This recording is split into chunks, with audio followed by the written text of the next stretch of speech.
Welcome to Ajax Downs on June the 7th, 2023. Cooler day here in Ajax. Wind is blowing. We do have 7 races on tap today, including the unclassified Never Better Than 79 trials. We have a gridiron gallop. We have speed indexes and 7 races on tap. I'm Nick Kukas, and of course my every week, Jennifer Morrison. Jen, how we doing?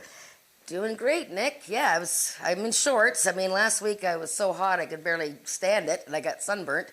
Today, you're hot every week. Oh, well, thank you. No, but yeah, it's quite breezy out here. A strong headwind for the horses coming to the finish line. But yeah, it's not too bad. It's about 20 degrees. Hazy. A little hazy, yeah. Hazy. We won't get into that, Yeah. unfortunately, our friends out in Nova Scotia. Let's talk a little bit about the upcoming race card. We have a card today. We have a card next week. And then we go Father's Day here. Sunday, June the 18th, we'll be racing live and in color here at Ajax Downs. Yeah, I can't wait for Sunday afternoon racing here because the crowd is just like so much bigger, and the racing is, you can already tell. We've got 7 races today. This is our biggest card so far this year. And you can tell the horses are getting into form, so the racing's just getting better and better. It's a very interesting stakes event today because it's the first time that they've come up with this $30,000 stake. We have Nice. 2 trials today. The final is on June 28th, which is a national holiday, by the way. For you? What is that? My birthday. Oh! Anyways, but this race was... And, you know what? You can do that day by yourself. I won't be here. Oh, gosh. Oh, my present came early. All There right. you go. We'll have to get Bill. Where is Bill, by the way? Bill Yeah, we're going to have Fallon. to get Bill. We'll have to But get this Bill. race that the QROOI came up with today is a really nice idea for horses that just aren't stakes caliber horses. So it's a $30,000 stake for horses that have never posted a 79 speed index or better. That was at the time when they nominated, April 1st. Now, you'll see some horses have run 79 or higher since then. But, you know, it gives a chance to smaller owners, lesser horses, for some stake money. You know what? I think that's a great idea because what we see too often in the sport of thoroughbred, quarter horse, and even standardbred racing, everything is geared to the big guy. Well, there's no little guy. There ain't going to be a big guy. So, you got to provide these races for the smaller guys, for the horses that aren't as fast as the other horses because, they're horses as well. We got to treat every horse equally. That's right. And owners. I mean, we want to get owners to, buy into a little horse or buy a horse and have a chance at a little stakes purse. So, okay. Let's go. Talking about horses, let's talk about 2-year-olds in race number 1 going forward. It's a maiden event, 250 yards the distance. These are Ontario sired maidens, even better. And now we've got a field of 5 going forward. I think we both ended up, no, we didn't. I ended up with the 1 Pretty Magical. You ended up with the 4 Caviar on Ice, probably because that's the lifestyle you live. No. But, so this is all first-time starters, obviously, 250 yards. I kind of liked Caviar and Ice just on breeding. Caviar and Corona, who stands here in Ontario. This is the first foal to race of ice fishing, and that mare was such a great racehorse here at Ajax Downs. She won 6 of 29 races, over $100,000. I thought this filly's workout on May 11th, 14 seconds flat, breezing from the gate for 250 yards, was quite a good time. So I'm leaning towards Caviar and Ice, but I realize that there'll be other horses in here that probably will take more money, like your horse, Pretty Magical, right? Yeah, well, we've got 5 horses in the field, 2 trained by Jason Pasco, who's very, very good with young horses. James Bogart trains the other 2.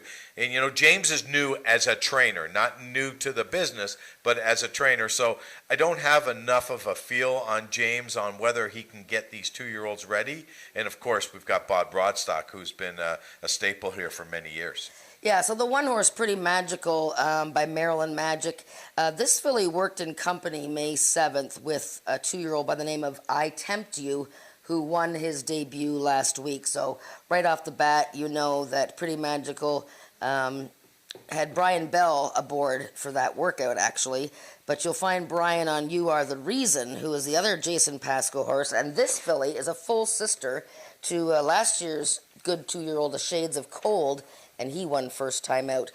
Just a note on the 3, General Skywalker is a gelding. And yeah, sorry about that. So that's Bob Broadstock's horse. And the 2, Senator Rose, is the other Bogar horse. And that's the first foal of a nice filly who raced here, Senator Woot. Okay, let's move on to race number 2, a speed index event, 330 yards. The distance for this race, and these are 3-year-olds in App with an average of 90.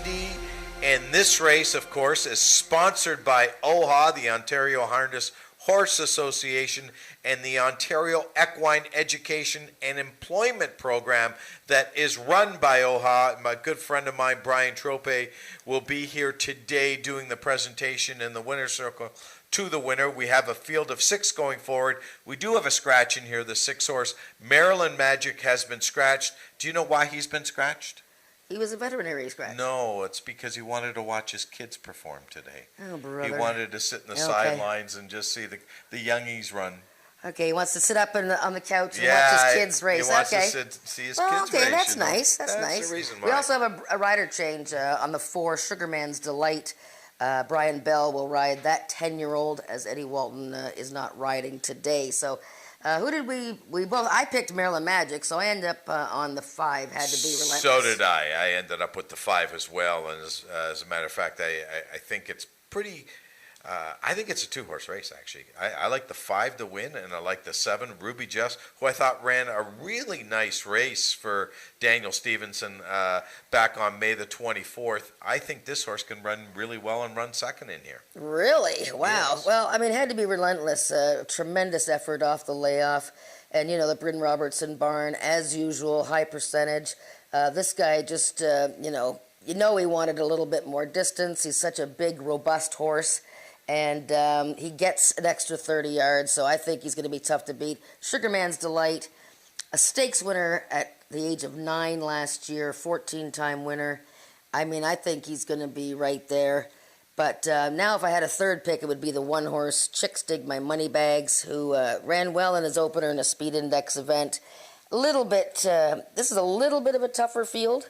But I think Chicks Dig My Money Bags can be a force in here. Yeah, and I just want to remind everyone out there, I know you see Josh Scott on this horse, and now Tony Phillips, and it looks like Josh opted for the 5, which he did. But, Josh really has to ride for Bryn Robertson. Yeah, he's the only rider for the Robertson team. Here's a note about the 2-horse, Favorite Pearl, who hasn't raced since 2021. Her son, Snow Moose, is already a stakes winner this year. Wow. Now, I'm sure she didn't actually give birth to the horse, but you never know. You never know. Let's move on to race number 3. That's an allowance event. These are 3-year-olds and upward, which have never won 2 races. And as Jennifer's pointing out to me off camera, it's the start of the pick 5, her favorite wager. And I think it's a race where you probably could start off this race with maybe 2 horses. I think so, yes. We have, not one as a 2, but we have 1 maiden in the field. That's the bottom horse, MJ Flying Hot. I think Cartel Valedictorian is really strong in here. I liked her first start of the season. Maybe a little bit rusty. Remember, this is the Gridiron Gallop, though, so, we sort of have to try and figure out who's going to break on top. So, Cartel Valedictorian, hasn't tried 110. In fact, only 2 horses in this race have tried 110. And I guess the other horse is Francesca, who has broken very sharply in both starts this year. She comes off her maiden win. Diego Benitez riding her back. Brian Bell will ride the 2-horse Up and Over. And he didn't do too bad in the 110 last year. I guess he could be the surprise horse. Yeah, you know what? I think he could, and that's what I was thinking right now, because Brian is very, very good at getting a horse out of the gate. Not that Eddie isn't, but Brian is really, really good. So he might be the X factor here in race number 3. Yeah. Let's move on to race number 4, the first of our 2 trials. This is unclassified, never better than 79 trials, $7,000 the person. The trial, 330 yards the distance, and I think there's a standout in here, but you picked against it. I went to Aquatica, and you went to the 2-horse Crash on Oki. Well, I'm trying to pick against some favorites today just to be a little different. But Aquatica, obviously, going to be a heavy favorite. She's won both of her starts this year and very easily. So she's, the tough one there. I think she's the only one of 2 winners in the race. But I picked number 2, Crash on Oki. And this is Alexis Sanchez, who is the rider. He gets his whip today. This horse, as you can see there, hopped a bit at the start, veered in a little bit. This is the QRROI Open Derby. Inside, yeah. Duck to the inside. And I did like the way he still, press on. And look at the horses he's racing against. That's a Snow Moose.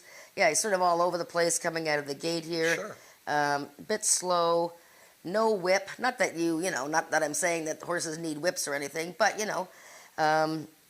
went to the inside, really in tough there as a maiden. But you know what? The race before that, in a trial for the Open Derby, he ran a super third, just got beat by One Fabulous Wave. So, big class drop here for Crash on Oki. Could he beat Aquatica? Well, I definitely want to get at least, 3-1? Oh, absolutely. Going to get 3-1. This is the start of the pick 4, and I have mapped out a pick 4 ticket where I'm going to use the 2 and 3, but I wouldn't argue with anybody if they wanted to just key Aquatica. Okay, let's move on to race number 5, the second of our 2 trials on today's card of racing. And here we both landed in different places as well. I landed on the 3-horse Hanover Hill Justine. You landed on the 4 Mia Havana. So there's only one winner in this race. And I picked it. Yeah, Hanover Hill Justine, who will now be ridden by Tony Phillips.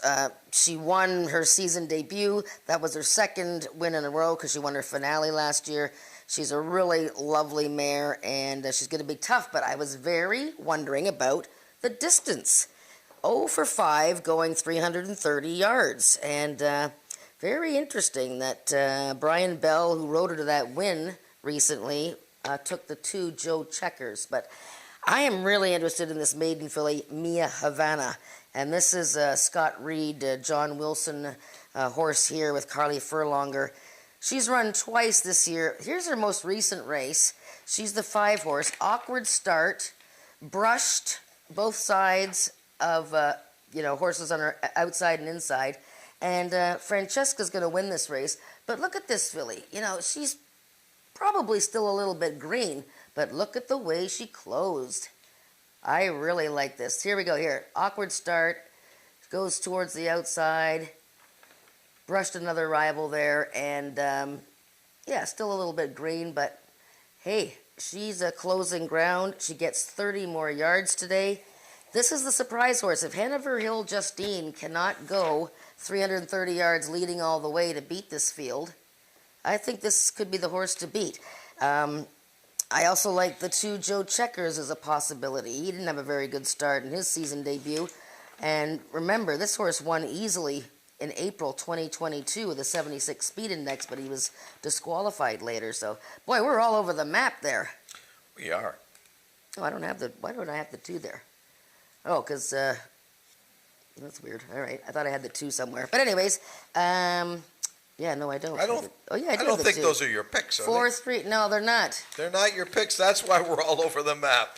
We got to give the boys upstairs and the ladies upstairs. Yeah, my picks are 4, 3, 4, 3, 2. Yeah. Or 6, 5, 4. What is 6? Yeah. It was a website error. Actually, we're going to correct this before the race. But 654 is race 6. So Yeah. you sure race 5? Okay, well. All right. Anyways, we'll have that corrected. We'll have Jennifer's picks up there. It's in the program. You can check them. It's not 654. That's what I can tell you. It's 4, Are yours 3, right? 314. Of course, yours- mine are always right. Okay, well, mine in the program, that should be 432. So. Okay, All right. Let's move on to race number 6. It's a speed index event. These are 3-year-olds and up with an average of 80 and under 350 yards a distance. If you notice, Jen, we're starting to stretch it out a little bit, 350 yards. We're getting to that 400 mark. And this is a race where we both landed on the same horse. Horse did not have a good year last year, but he's really got a lot of class over these, and that's the 6-horse Shaken. Yeah, I loved him when he returned on May 17th. He made an incredible pre-race appearance. I was touting him all over the place. He was 4-1, and he just couldn't quite catch that gray filly SW Snow Magically Cool, who, by the way, came back and ran a huge race on May 31st. So, yeah, I really like Shaken today. I would be inclined, anybody who wants to key him in the pick 4. I did on my ticket think that maybe I would toss in Jessa Deal because she's such a tough mare and she runs well fresh every year. She won first time out last season. She can run any kind of distance you want. So I think it's a 2-horse race between the 5 and 6, and with Shaken being my top pick. I'm surprised you didn't really like Just Carolina's Award as much. Well, I thought maybe I'd give him one more race. I know, so Alexis Sanchez, he does have a whip now, and that horse was making his first start in such a long time. It was a very, very tough field. So he is taking a mighty class drop here, Just Carolina's Award. So, yeah, it wouldn't surprise me if he ran big enough to win the race. But I just thought maybe I'd give him one more. Okay, let's move on to the 7th and final race on today's Carter Racing. Another speed index event. These are 3-year-olds and up with an average of 70 and under. And you landed on the 8 Magic's Dynasty, and I landed on the 1 Speedy Country Mouse. Speedy Country Mouse, yes. She won that 2-horse race last time and broke from the rail. Right. And that was her season debut. Just a very competitive filly who loves the game. But yeah, there was only 2 horses left in that race because one of the horses dropped the rider. So, and she ran a great race with a 71 speed index. But I thought stretching out to 330 yards, and having the inside post with so many horses to her outside that could sort of, put a little bit of pressure on. I think Magic's Dynasty is a real standout here. I mean, I know she got beat by Pretty Cold, and if you look at this field, you'll see all kinds of horses coming out of that same May 24th race, the first race that day with Pretty Cold winning. It was a total blanket finish, and Magic's Dynasty was leading late, but she threw her head right at the start, and I thought that was like a little bit of just a little bit costly for her. Maybe she lost her focus. I mean, don't get me wrong, Pretty Cold could continue to move forward and win again. I mean, it wouldn't surprise me. But I think maybe with a better start, Magic's Dynasty is going to be tough to beat. Should note that the 9-horse Chicks Got Me Wonderin', who's only 1 for 25 in his life, but he really came around last year, and he every time he came over here, he looked like $1 million.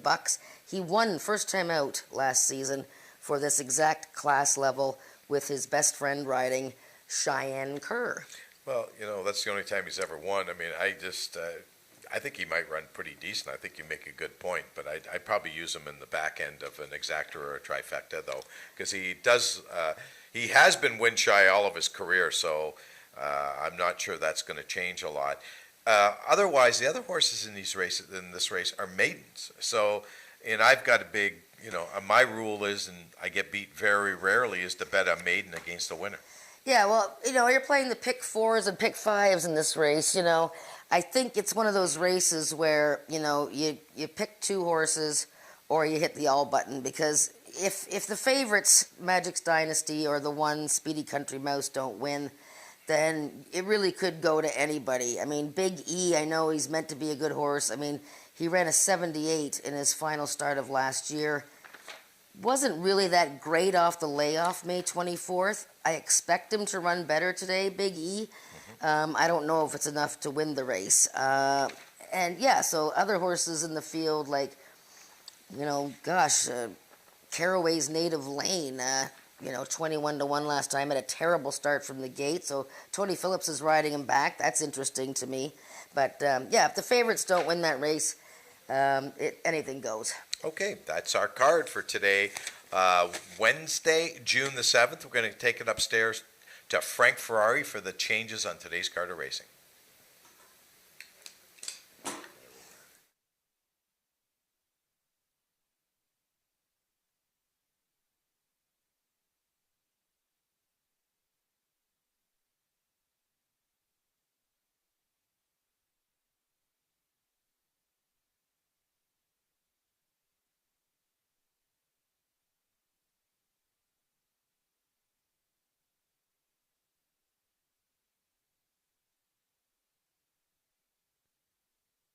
Afternoon and welcome to Ajax Towns for this afternoon's live quarter horse program. We have 7 races for you, 2 trial runs of the unclassified Never Better Than 79 trials for 4-year-olds and upward. Those go in races 4 and 5. And then in race 3, the ever so popular Gridiron Gallop, the race of a distance of 110 yards. Also this afternoon, we have race number 2 being sponsored by the Ontario Harness Horse Association and Ontario Equine Education and Employment Program. General Manager from Mohawk, Brian Tropey, will be making the winning presentation. If you can all turn to your programs to race number 1, here are this afternoon's changes and or corrections on our live card of racing. In the first race, we have the following overweights. Number 1, Pretty Magic Hall, 4 pounds over. Number 2, Senator Rose, 1 pound over. And number 5, You Are the Reason, 1 pound over. Also note, both number 1, Pretty Magic Hall, and number 5, You Are the Reason, they are stablemates and both on first-time Lasix. Race 1 offers win, play, show, exactor, and triactor wagering. We have rolling daily doubles and rolling pick 3s through our 7-race program. In the second race, we have a vet scratch in the program. Scratch from the second race, the number 6 horse, Maryland Magic. Maryland Magic will not go postward in this afternoon's second race. Also a rider change aboard number 4, Sugarman's Delight. The new rider is Brian Bell. Ed Walton is off all his mounts. The jockey on number 4, Sugarman's Delight, will be Brian Bell, 1 pound over. Also following overweights, number 2, Favorite Pearl, 3 pounds over. And number 7, Ruby Jess, 1 pound over. Race 2 offering superfecta wagering. Race number 3, we have a rider change aboard number 2, Up and Over. The new rider is Brian Bell. Brian Bell rides number 2, Up and Over, corrected weight carrying 1 pound over. Also overweight, number 5, MJ Flying Hot, is 3 pounds over. Race 3 is race A of this afternoon's pick 5.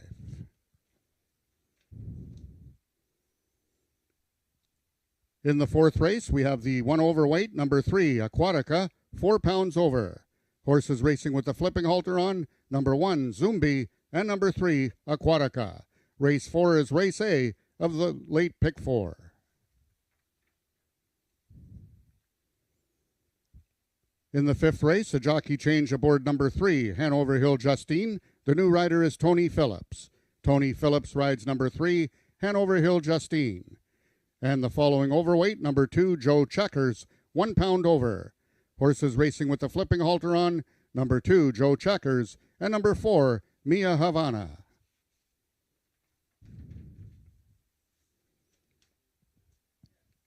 In the sixth race, we have the following overweights. Number 1, SW the Tempest, will carry 1 pound over. Horses racing with the flipping halter on, number 1, SW the Tempest, number 2, Caraway's Jet Moon, and number 4, Jess Carolina's Award. Also note, regarding number 4, Jess Carolina's Award, showing in the program it has run on Lasix. That is incorrect. It will be running this afternoon on first-time Lasix. That's first-time Lasix on number 4, Jess Carolina's Award, race number 6, the first half of today's late daily double.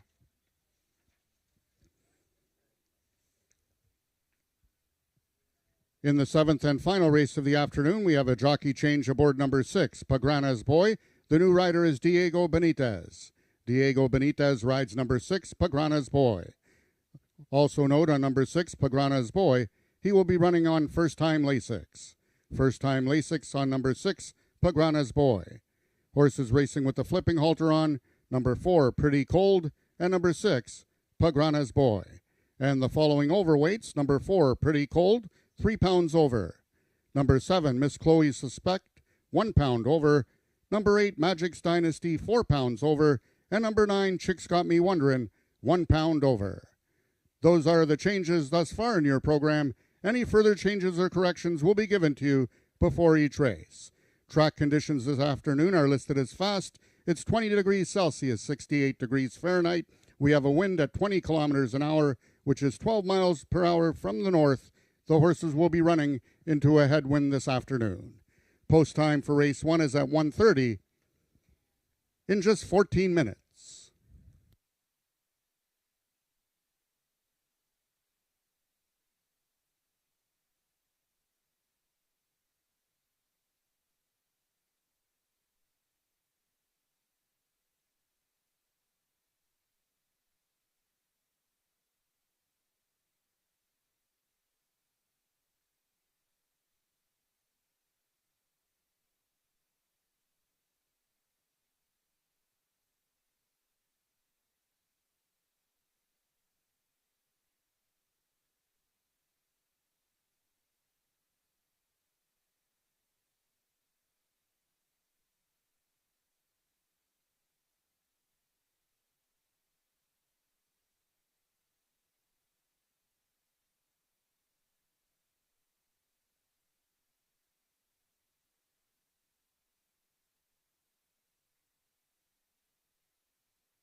The horses are now entering the track for today's first race. It's for Ontario sired maiden 2-year-olds, running for a purse of $12,000.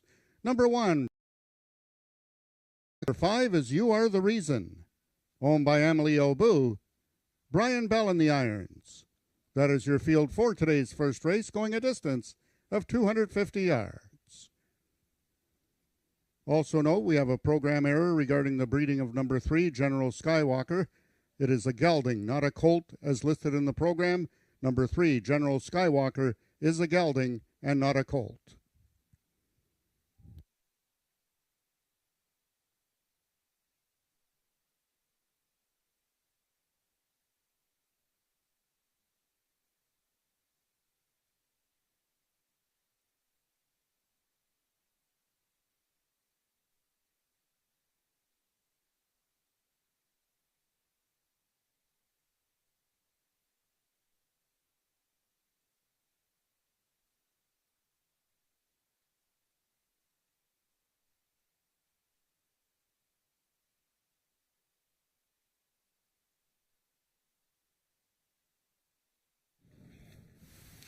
The babies are on the track, Jennifer. We've got 5 going postward here in about a minute.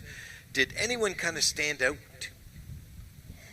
No, what stood out to me is how well all 5 were behaved. I mean, just really well prepared 2-year-olds. They were well behaved in the walking ring and on the track here. I hope I'm not jinxing anybody. But yeah, they all look terrific. You can see the money coming in now on the 1 very racy filly, Pretty Magical, and daughter of Maryland Magic. And as I said earlier, she had a workout with a 2-year-old debut winner who won last week. So the money's coming in on her and from the Pasco barn.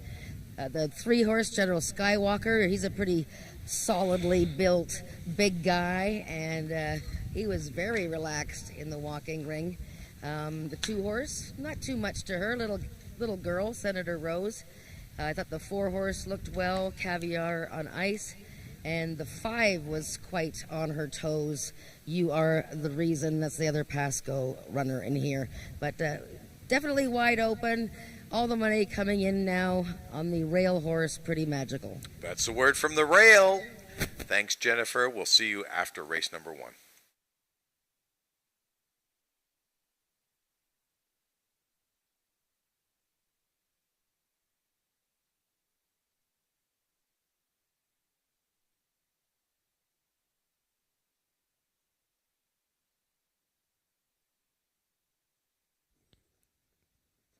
All the 2-year-olds are now approaching the starting gates. They'll be loading shortly.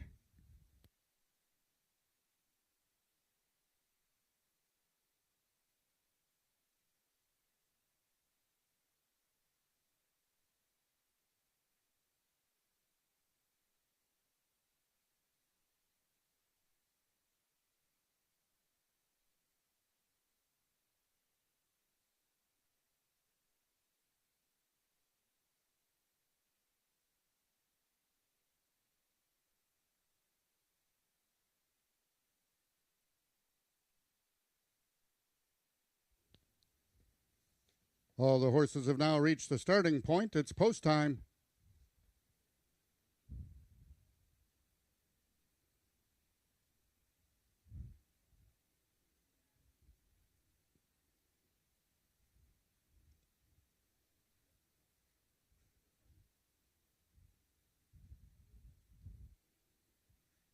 Number 1, Pretty Magic Call, is the first one in the gates. Currently the favorite at 4-5 on the board. 1 of 2 in this field for Jason Pasco. Jockey Cheyenne Curd has dismounted on Senator Rose. They will load Senator Rose. 1 of 2 in the field for James Bogar.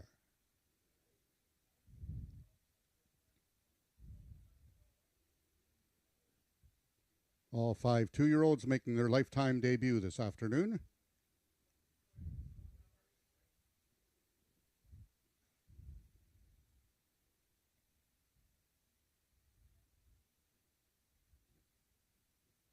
Senator Rose is in. We will now wait for Cheyenne Kerr to climb back aboard.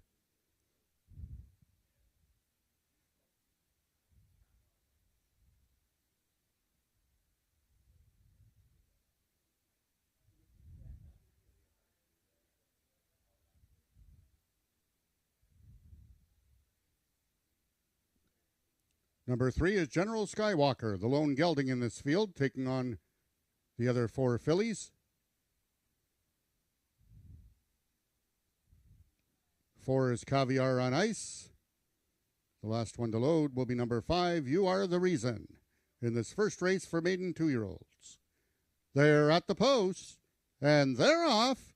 Veering to the start was Pretty Magical. Away quickly is Senator Rose, and in the center is General Skywalker. General Skywalker on the inside is Senator Rose. Those two coming down to the payoff. Senator Rose gets the job done. General Skywalker was second, and Caviar on Ice completes the triactor. Race 1 numbers unofficial, 2, 3, 4.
The unofficial winner of the first race was number 2, Senator Rose. Second, number 3, General Skywalker.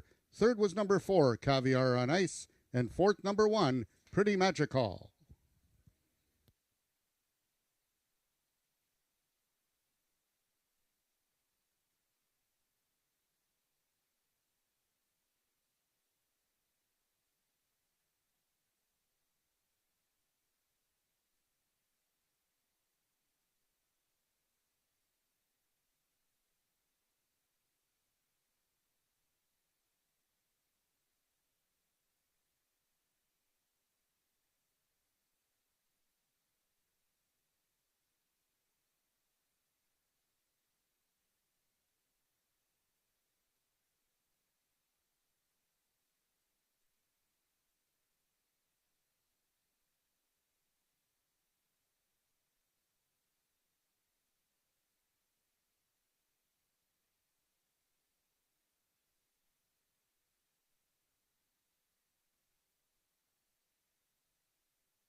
The results of the first race are now official. The winner is number 2, Senator Rose, 2-year-old Sorrow filly by Caviar and Corona out of Senator Woot by Louisiana Senator.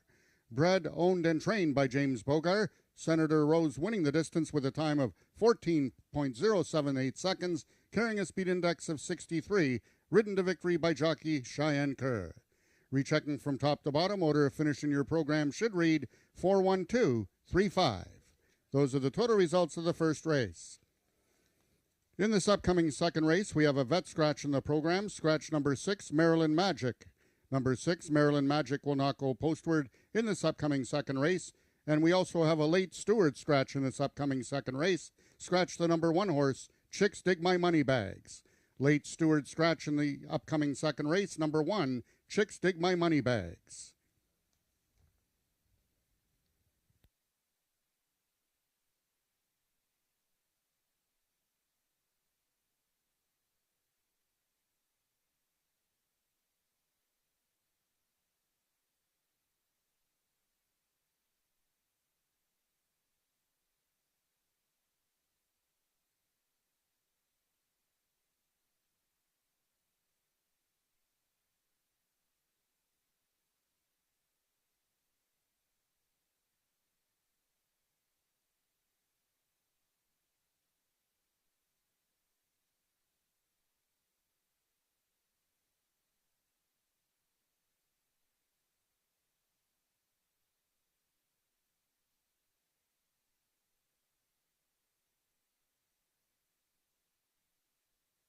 So, there we are.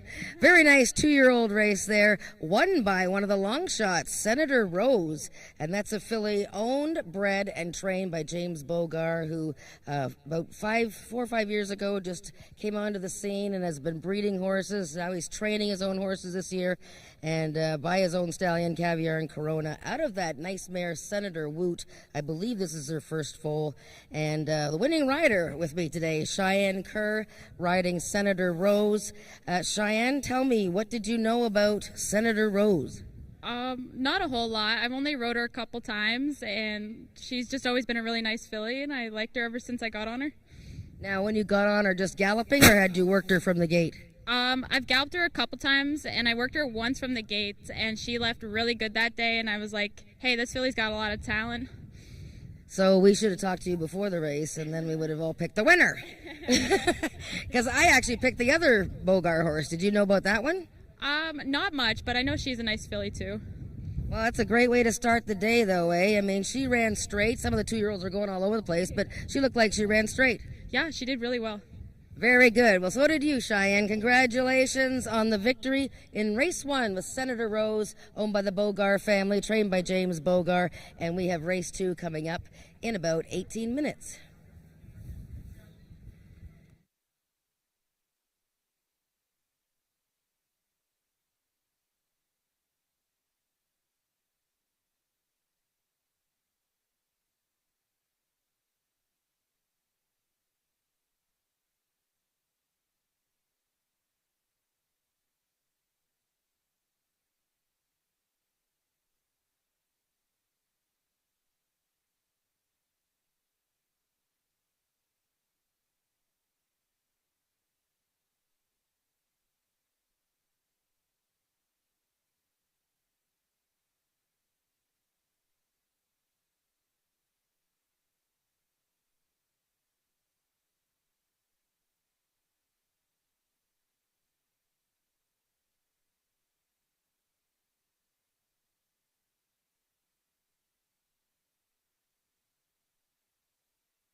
Race number 2 is a speed index event. These are 3-year-olds and up with an average of 90 and under, 330 yards the distance. We do have a late scratch in here. The one-horse Chicks Dig My Money Bags is now out. We're down to a field of 5 horses. And Jen, just before we go on about this race, I just want to mention one more time, this race is sponsored by OHA, that's the Ontario Harness Horse Association, and the Ontario Equine Education and Employment Program. They're here on track today. I know you're going to be interviewing Brian Tropey from OHA, and stop by the booth, say hi to them, and see what's going on in the world. But that's not our job. Our job right now is to give you a winner, and the winner is...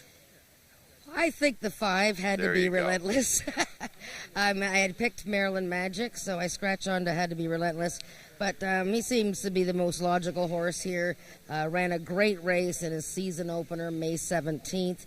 Gaining on Spy for the Senate, an older, classy horse as well, and now Had to Be Relentless. Gets a little bit more distance. Of course, he's a half-brother to Horse of the Year, Had to Be Ivory. Just take a look at this horse, Had to Be Relentless, when he comes out on the track. Just a very big, strong horse, and you can tell that the more distance, the better for him. And the combination of Josh Scott and trainer Bryn Robertson, already very strong again this season, so he'll be tough to beat. Yeah, I know the other horse you like in here is the 4-horse Sugarman's Delight. This 10-year-old gelding making his 2023 debut for trainer Joe Tavares, who's off to a bit of a late start. What can you say about this horse? 14 wins, 15 seconds, 9 thirds, $239,000 in the bank. He's back as a 10-year-old this year. He's looking to add to the bankroll. Yeah, and he makes a great appearance. He's a big, big horse. And, last year as a 9-year-old, he won a stakes race. He won the Ontario Sire Stakes Maturity, defeating Night Fishing and Pretty Runaway. And 2 wins last season. He handles any distance, too. And just note that first time out last year, he tried the Gridiron Gallop at just 110 yards, and he was a very close second. So he runs well when he's fresh. Brian Bell is riding him today, as Eddie Walton is not riding. And Brian Bell, very familiar with this old guy. Okay, the 7-horse Ruby Jess. Cheyenne Kerr looking to win both halves of the early daily double today. This horse is also coming off a win back on May the 24th. So this is a really game, competitive filly. Now, that was only the second win of her career, but, you look down her running lines, and she's first or second in almost every race. In fact, she's been in the top 3 all 12 of her starts. She loves the game, and that was a brilliant win last time at 9-2, defeating First Prize Charlotte, a stakes horse, and Bricks and Mortar. These are definitely tougher, and now she's 6-5, but, the field is shortened, so it gives her a chance to get into the top 3. Let's talk about the 2-horse Favorite Pearl. This 8-year-old mare hasn't raced in a couple of years, actually, or a year and a half, really. Coming back, Rachel Isaacs riding for trainer Jason Pascoe, and, she hasn't won a race in a long, long time. Well, she won first time out in 2021, and she's had all kinds of ability and shown a lot of. She's run against horses like Maryland Magic. Actually, her son Snow Moose is a stakes winner this year and last year. And this workout she had on May 29th, I got to tell you, 300 yards and 15.60 from the gate, extremely fast. She's looking very calm and cool there. Okay, and the last horse in this race is the 3-horse Jumping Bojangles. Makes a great appearance once again. She was the pick of the paddock last time when she ran 4th in the race with Had to Be Relentless.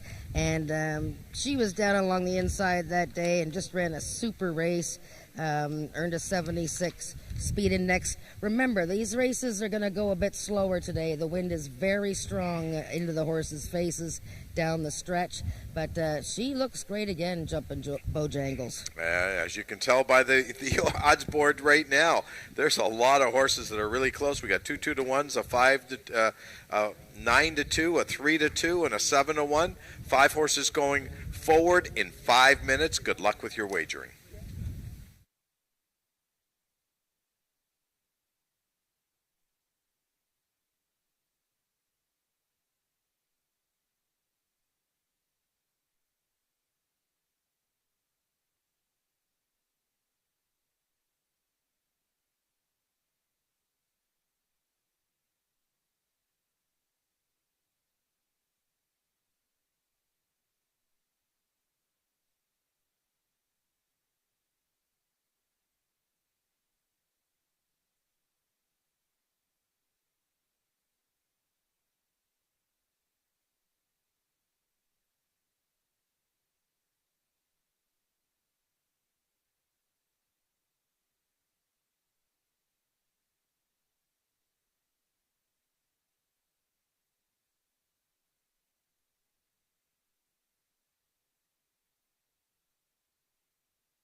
Attention, ladies and gentlemen, we have a couple of additional scratches later on this afternoon in race number 6. If you can all turn to your programs to race number 6, we have a couple scratches in that race, both number 4, Jess Carolina's Award, and number 5, Jess Adil. They are both steward scratches and will not go postward in today's 6th race. Once again, the number 4 horse, Jess Carolina's Award, and the number 5 horse, Jess Adil, both scratched by the stewards in race number 6.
The horses are now entering the track for today's second race, which is sponsored by the Ontario Harness Horse Association and Ontario Equine Education and Employment Program for 3-year-olds and upward, with an average speed index of 90 and under, running for a purse of $10,000.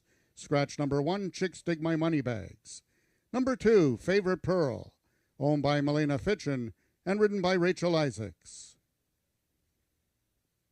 Number 3 is Jumpin' Bojangles, owned by the partnership of Nadia Marcoux and Robin Brownhill, the mount to Cassandra Jeske. Number 4 is Sugar Man's Delight, owned by Joe Tavares, the rider Brian Bell.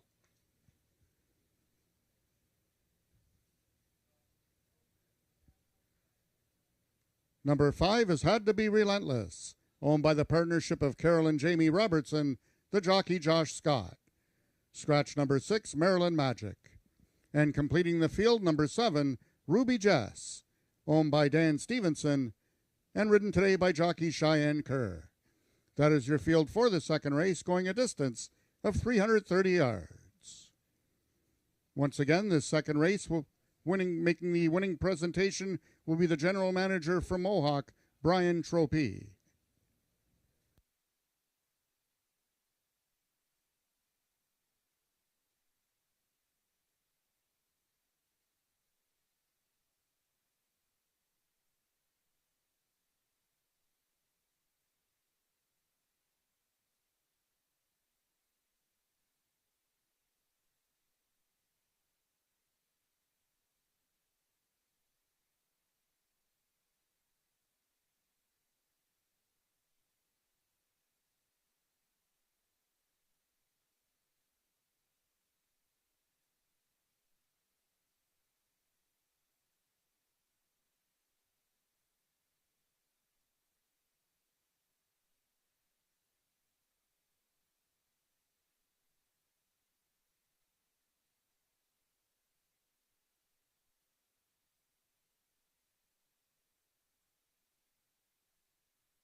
All the horses are now approaching the starting gates. They'll be loading shortly.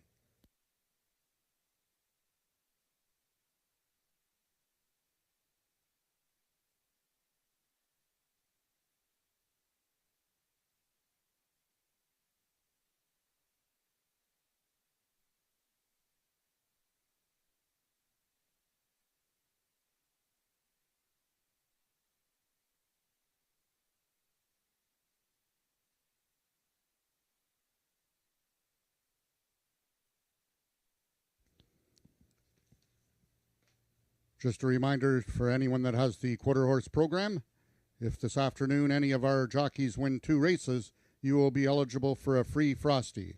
All you would have to do is redeem your coupon in your program at the merchandise booth and then receive the free Frosty coupon for the Wendy's, which is located on Kingston Road. All the horses have now reached the starting point.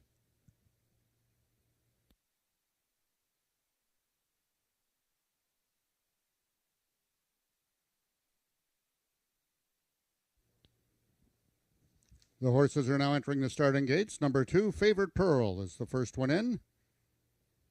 Number 3, Jason Jumpin' Bojangles. Number 4 is Sugarman's Delight. 5 Had to Be Relentless, and the last one to load, number 7, Ruby Jess.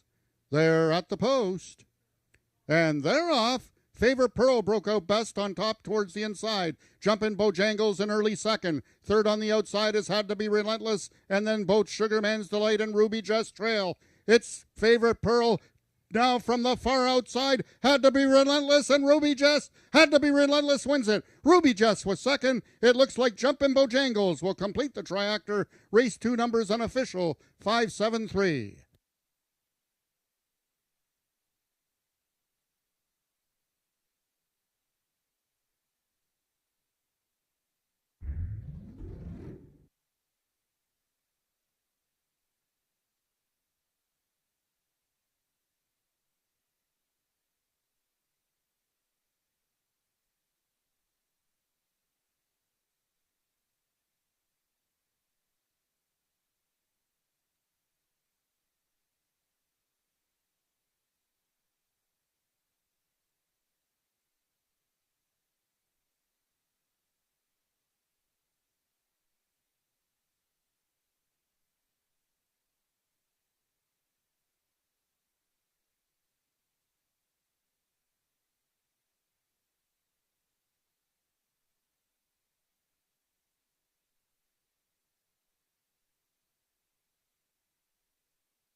The unofficial winner of the second race was number 5, Had to Be Relentless. Second was number 7, Ruby Jess. Third, number 3, Jumpin' Bojangles. And fourth, number 2, Favorite Pearl.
The results of the second race are now official. The winner is number 5, Had to Be Relentless. 5-year-old Bay Gelding by He's Relentless out of Had to Be Fandango by Had to Be Nuts.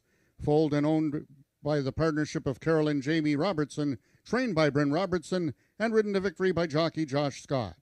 Had to Be Relentless, winning the distance with a time of 17.352 seconds, carrying a speed index of 82. Rechecking from top to bottom, order of finish in your program should read Stewart Scratch 4-3-5, 1 Vet Scratch 2. Those are the total results of the second race. Now making the winning presentation is Brian Tropey, the general manager from Mohawk Park.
Congratulations to the Robertson family and jockey Josh Scott for Had to Be Relentless, winning as the favorite in race 2, speed index of 82 into the very strong headwind, and that was a pretty nice race there.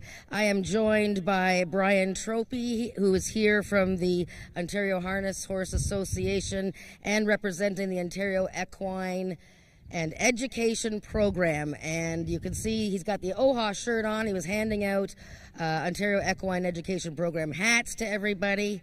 Uh-oh, now I'm going to cause a stampede, I think. But thank you for sponsoring the race, and thank you for bringing your team out here, Brian. And you've got all kinds of excellent stuff to read about the Ontario Equine Education Program. Tell me what it is. So basically, a horse groom or horse caretaker is a recognized skilled trade in the province of Ontario, but unfortunately there was no pathway for somebody that wanted to pursue a career in the equine industry.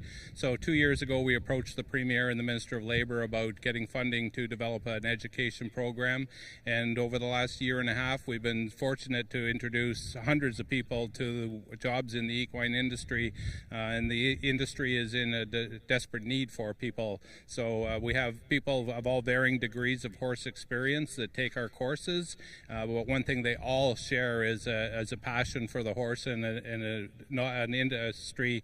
They want to get into an industry to pursue some of their passions.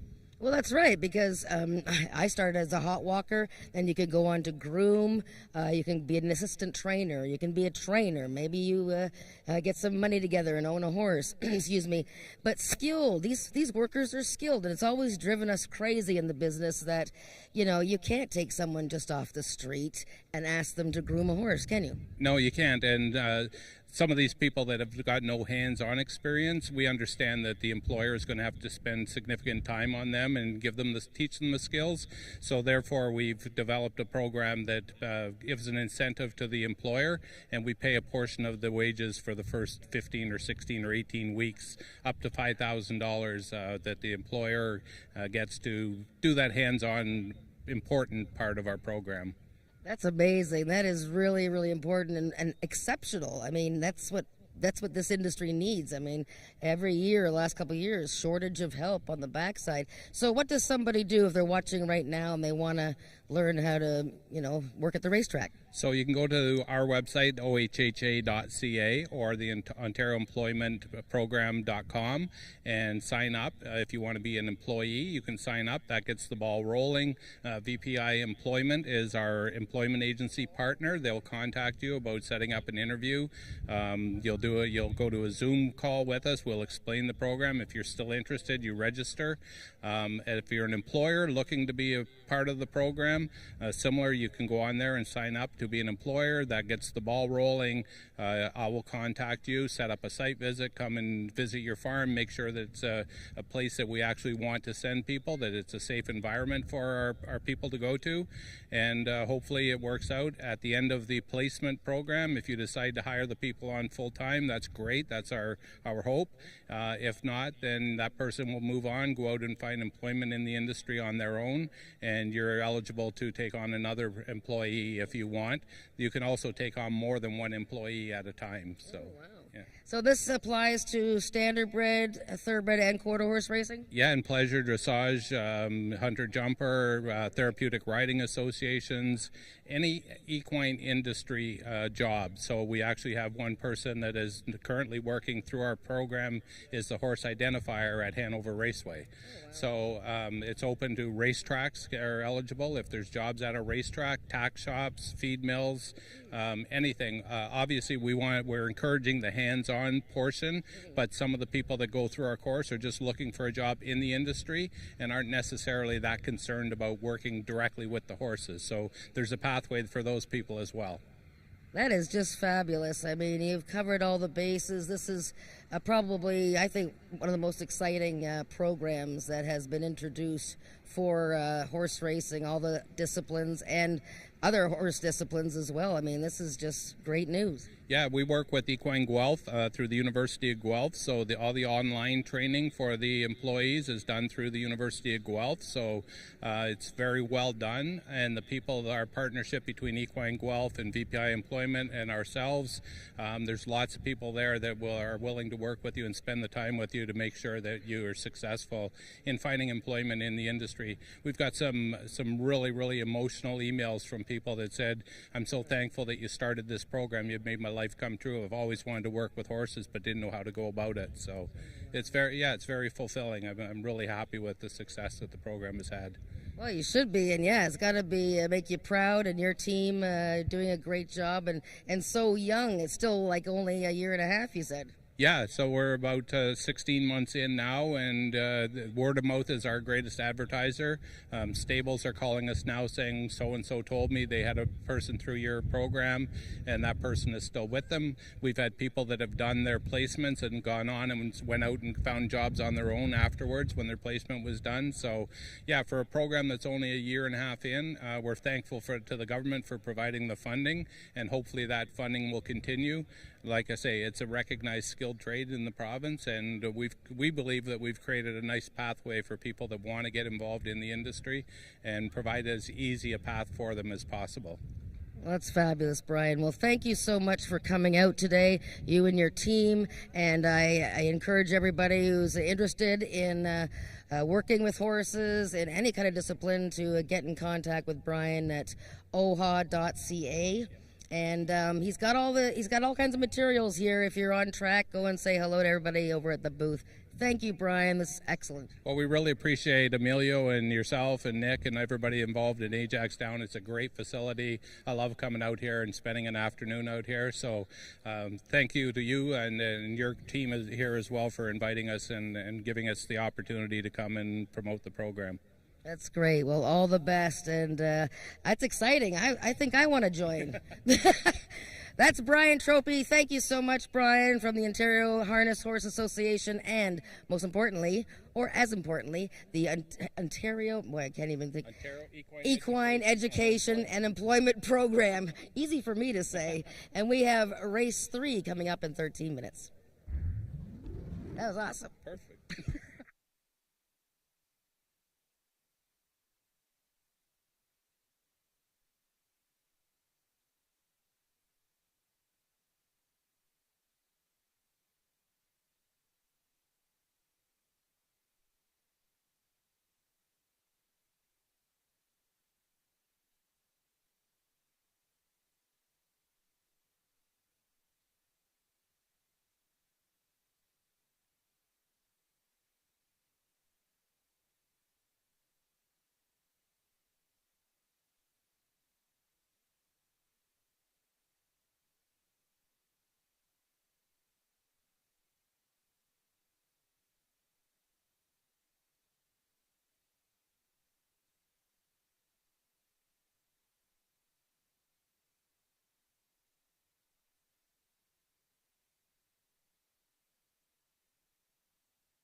Okay, Jen, race number 3 is our Gridiron Gallop. 110 yards the distance. We have a field of 5 going forward. And right now, I can't see the odds because I'm inside the studio and we don't have the odds underneath. But I got to think this has got to be a competitive betting race. I see that the 4-horse is the favorite right now. Francesca Diego Benitez in the saddle. Yeah, so this is a Gridiron Gallop, 110 yards for 3-year-olds and up who've never won 2 races. Also, almost hardly any of these horses have tried 110 yards, so this is all new for them. Francesca, however, is coming off a win and a very good second to start her season this year. She's in very sharp form. She ran the 86 speed index first time out, went second to Power Oak at 220, and broke very sharply and was up on the lead in that race. Last time stretching out to 300 yards and broke sharply again and won by a nose. So very sharp form for Francesca from the McIntyre barn. And I picked her second. Right now, she's 1-2. Yeah, your selection in here is the 1-horse Cartel Valedictorian coming out of the Bob Broadstock barn. Ramiro Sanchez Castillo in the saddle. Yeah, if we get a chance to see the horses here, the 1-horse Cartel Valedictorian, I think, makes an outstanding appearance. I haven't seen Francesca go by yet, but the 1-horse I saw, Cartel Valedictorian, just looks a picture. She's got her ears up, her tail out. She's calm. Her first start of the year, she was a close 4th in a 300-yard dash for trainer Bob Broadstock. This is a gal that won first time out going 300 yards last June 8th. So she's 1 year removed from her maiden victory, but she's only run 3 times since then. But yeah, makes a very good appearance. Again, 110 yards. It's just all about who breaks the sharpest because the race is over in less than 7 seconds. Let's speak about breaking quickly. The 2-horse Up and Over now has Brian Bell in the saddle. He always breaks quickly.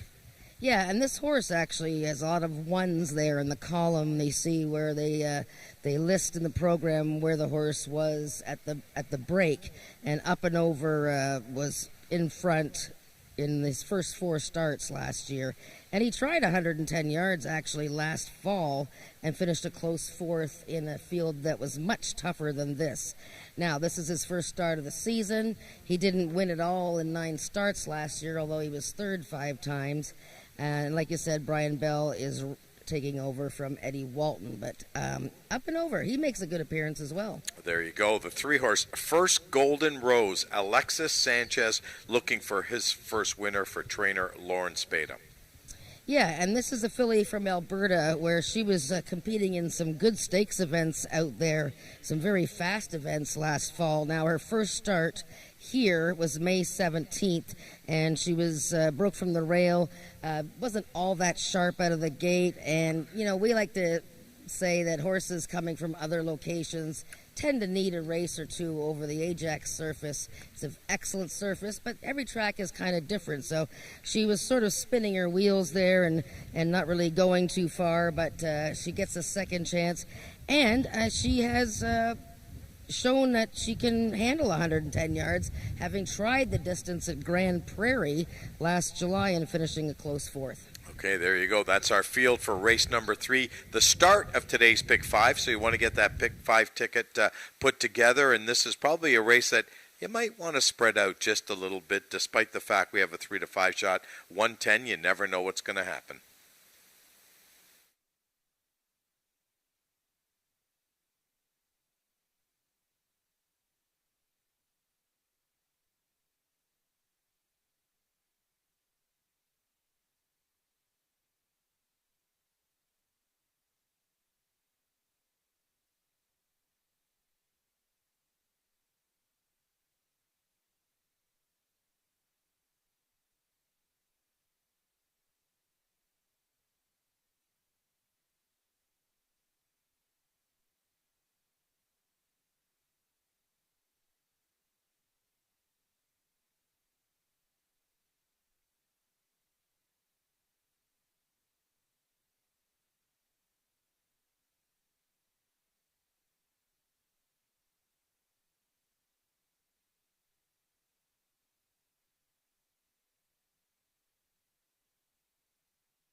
The horses are now entering the track for today's third race. It's an allowance for 3-year-olds and upward, non-winners of 2 races lifetime, running at a distance of 110 yards in the Gridiron Gallop, running for a purse of $11,000. Number 1, Cartel Valedictorian, owned by Marie Broadstock and ridden by Ramiro Sanchez Castillo. Number 2 is Up and Over, owned by Joe Tavares and ridden today by jockey Brian Bell. Number 3 is First Golden Rose, owned by Craig Spada, Alexis Sanchez in the saddle. Number 4, the Big Dog Racing Stables Francesca, ridden by Diego Benitez. And number 5 is MJ Flying Hot, owned by Marie Broadstock and ridden today by jockey Rachel Isaacs. That is your field for the third race, going a distance of 110 yards. Race number 3 is Race A of this afternoon's Pick 5.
All the horses are now approaching the starting gates. They'll be loading shortly.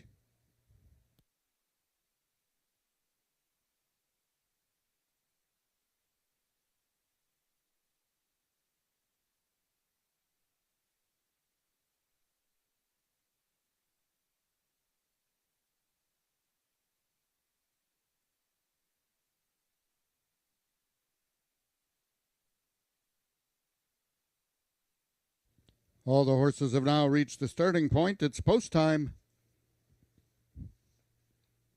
Number 1, Cartel Valedictorian is the first one in. One of 2 in this field for trainer Bob Broadstock.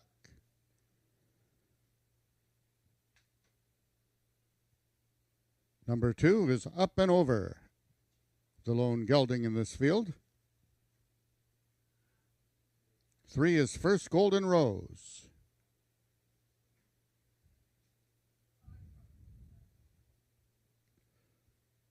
Number 4 is Francesca, the lone 3-year-old filly, trying to win 2 in a row. And the last one in, the lone gray maiden, is MJ Flying Hot, and they're off. Out quickest were Cartel Valedictorian, and up and over. It's Cartel Valedictorian to win it. Up and over was second, and Francesca finished third. 1-2-4, unofficial triactor.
The unofficial winner of the third race was number 1, Cartel Valedictorian. Second, number 2, Up and Over. Third was number 4, Francesca. And fourth, number 3, First Golden Rose.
The results of the third race are now official. The winner is number 1, Cartel Valedictorian.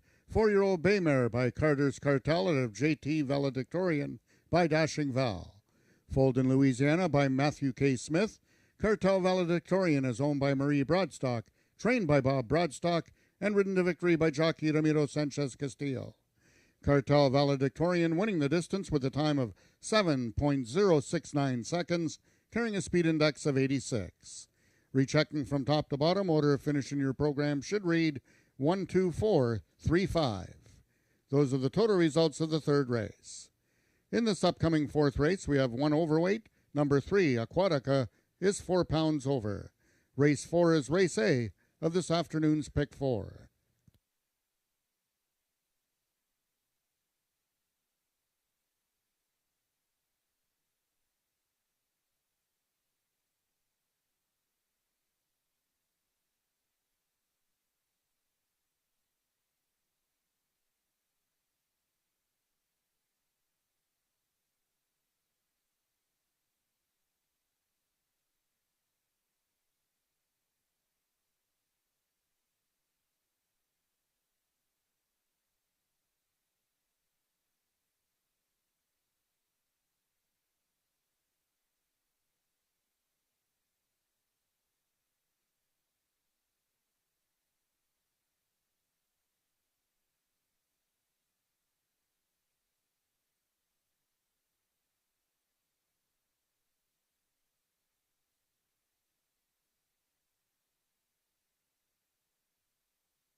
Cartel Valedictorian, sharp out of the gate at 110 yards and holding off number 2 Up and Over to win for Marie and Bob Broadstock. This is a Louisiana-bred filly by Carter's Cartel, and Ramiro Castillo, the winning rider.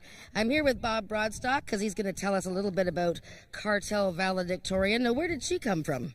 She actually come from some good friends of ours down in Louisiana, and it's a vet who bred her and had her for sale, and they're good friends with Mr. Doug Weeks, who's a very, very good friend and dear to our heart. So we were able to get a hold of this filly, bring her up here, and we did well last year. She's a difficult filly and very, very hot. So we have to be careful how we run her. We work really hard to make sure she is focused and ready to go, but she certainly was today, got out of those gates really fast and kept on running. Yeah, I was standing right up there, and the gates opened so quickly, like I don't even know if Frank said they're at the post yet, and she was gone. Yeah, she's always been very quick from the gate. From the first moment we broke her as a young horse, she's been very quick. So we saw this in the condition book and aimed for it for quite a while. Very good. Now, you have a horse coming up in one of the trials for this new race that we were talking about. First of all, tell me about these 2 trials and the new $30,000 stake race, the unclassified Never Better Than 79. What made you develop this race, the QRI and the board? So we actually had a racing committee formed this winter that we worked with a big group of our owners, breeders, and trainers to try and come up with a program that's attractive, to push investment, get people involved, and then keep people around. So one of the difficulties about stakes are that, there's a lot of really tough horses, and the same horses will compete all the time. This race was designed around giving the next level of horses an opportunity to run for some stakes money. Oh, that sounds great. That's what people want, right? Is a chance. You might not have a big stake horse, but maybe you have a horse that's not quite there. Give them a chance to run for good money. Now, your First Line Racing Syndicate, which has done so well since you guys started it, have Dagny Taggart in one of the divisions. What do you think of her chances? Well, she's actually a really nice developing filly. She's starting to figure it out. Every day we gallop here, she's doing better. So I'm hoping for big things from her, and I'm hoping that she can get it done today for sure. Well, I mean, you only need to be, in the top 10 to advance, and I think there's only 11 horses or something, so your chances are good of going to the final. Definitely. And for First Line Racing, the first stake final, it's something very positive. Yeah, we love the First Line Racing Syndicate. Well done, Bob, with Cartel Valedictorian. Keep up the good work, and good luck with Dagny. Thank you very much. We got the next race coming up in 20 minutes.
Race number 4 is the first of our 2 trials on today's card of racing. These are unclassified, never better than 79 trials, 330 yards the distance. And the first trial, Aquatica, the 3-horse, is even money. Yeah, no surprise there. She might even be lower. She was lower than even money last time when she won for the second straight time this year, and she's actually won 3 in a row dating back to last September. This Texas-bred gray filly just very strong this year. She beat Tex Dynasty in her first start of the season. That guy came back to win. Last time she won going 300 yards, leading all the way. So she's got the leading rider, J.B. Botello, on board. So she's going to be tough to beat. Actually, for some reason, she's not even the favorite right now, but I expect her to be probably 3 to 5 by the time post time comes. Yeah, very early, the 5-horse Queen Charlotte's been taking a lot of money. I don't mind this horse, but certainly not at a low price. I mean, she's still a maiden. I mean, she's never won a race. At least Aquatica's won 3 races, actually. So it's hard for me to bet a maiden. What do you think? Yeah, I mean, Queen Charlotte, very, she was learning the game quickly last year. I really liked her last outing of 2022 in October when she broke sharply going 350 and was ended up second to SW Annihilator. And that was after a bad start. So, she was probably a bit rusty coming off the layoff May 10th. Didn't take any money for that race, though. That was a trial for the Open Derby. And Crash on Oki was third in that race, so I would probably, consider her more of a maybe bottom of the trifecta horse. Okay, let's talk about Crash on Oki. That's your selection in here, Jen. I know you're looking for a bit of a price. This horse has to do his best running ever. Yeah, so I used him in my pick 4 along with the 3, and they showed my pick 4 ticket earlier. It said $32, but there's been some scratches later on, so it costs less. But I was going to use the 2 and 3. I showed Crash on Oki's most recent start. Now, he's a maiden. He ran twice last year. I thought his first race this season that I just talked about, third in the trial for the Open Derby, was fantastic. And that was the first ride for Alexis Sanchez of his life. Then they came back in the final, and I showed the awkward start he had, a slow start.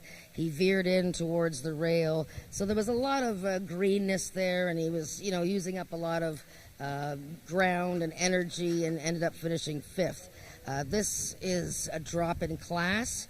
Again, he has to beat Aquatica, but I think he's got a really big chance here. Note that Alexis Sanchez, having ridden his 5 races now, first 5 races of career, is allowed to carry a whip. Okay, the 4-horse Making an Effort is taking some money right now, 3-1. Carly Furlong are riding for Scott Reed. This is a horse that's won twice in his life. Yeah, and he's actually does double duty because I know Scott and Carly stand him as a stallion as well. Beautiful horse. He won a couple races last year. And if he didn't have that outing on May 24th, his first of this year, I probably would have picked him closer up. But I was so perplexed by his return race. Now, he didn't break all that well. He broke sort of outwards and, never threatened Aquatica. But he is capable of better. There's no question about that. And maybe he needs just 1 or 2 more starts to get into top form. Okay, that's our field for race number 4 coming up in 8 minutes. Both Jen and I will be with you for the run-up to this race.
The horses are now entering the track for the fourth race. It's the first of two trials of the unclassified Never Better Than 79 for 4-year-olds and upward, running for a purse of $7,000. Number 1, Zumbi, owned by Milena Fitchin and ridden today by jockey Diego Benitez. Number 2 is Crash on Oki, owned by Craig Spada and ridden by Alexis Sanchez. Number 3 is Aquatica, owned by Jason Pasco, J.B. Botello in the saddle. Number 4, Making an Effort, owned by the partnership of Scott Reed and Phil Furlonger, the mount to Carly Furlonger. And number 5 is Queen Charlotte, owned by James Bogar, Tony Phillips in the irons. That is your field for the fourth race, going a distance of 330 yards.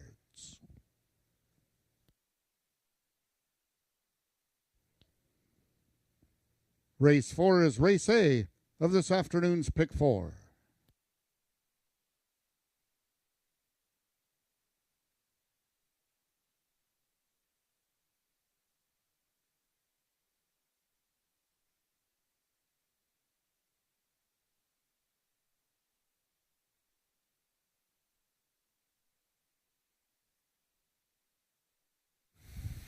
Race number 4, the first of our two trials on today's card, Jen. And I know you're getting a bird's eye view down there by the paddock and on the rail there.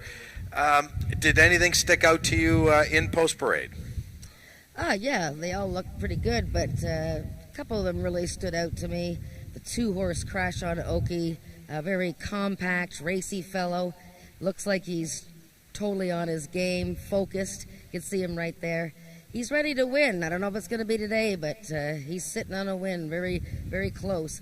I thought the 4-horse really looked good. He was doing some little rocking horse jumps and looking very happy on the track there. So I expect making an effort to run a little bit better today. Of course, the 3-horse Aquatica, who I still think is going to be the favorite, but still isn't at this point. Very professional in her approach. Just as I said that, she went to 4 to 5. Pick 4 wagering starts in this race. We'll see you after the race.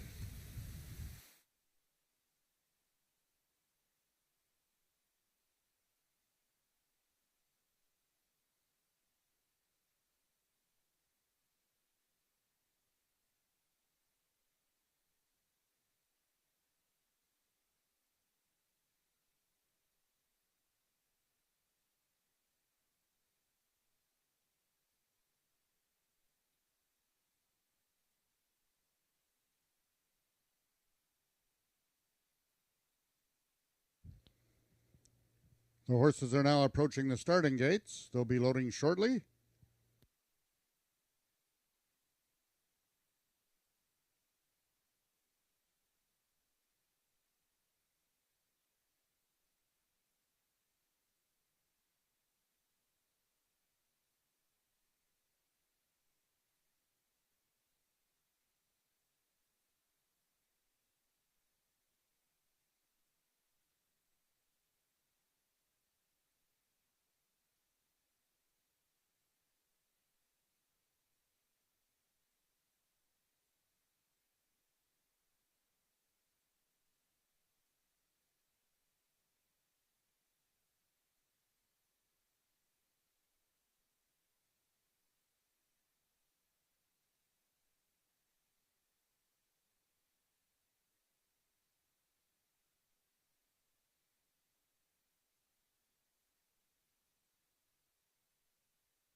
All the horses have now reached the starting point. It's post time. First horse going in is number 1, Zumbi. 1 of 2 in the field for Jason Pasco.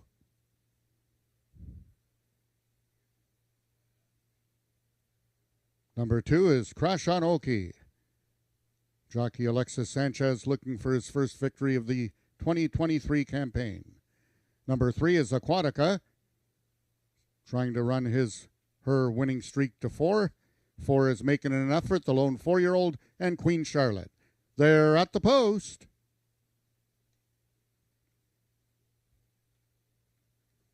And they're off. In the center, that's Aquatica. Towards the fences, Zumbi, and between horses, Crash on Oki. Then it's back to making an effort and Queen Charlotte, but it's all Aquatica. Crash on Oki, the only one with a shot, and coming in towards the inside, those two at the payoff. Picture time, a win photo between Aquatica and Crash on Oki. Who's got the head bob will be the winner.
In the photograph, the unofficial winner is number 3, Aquatica.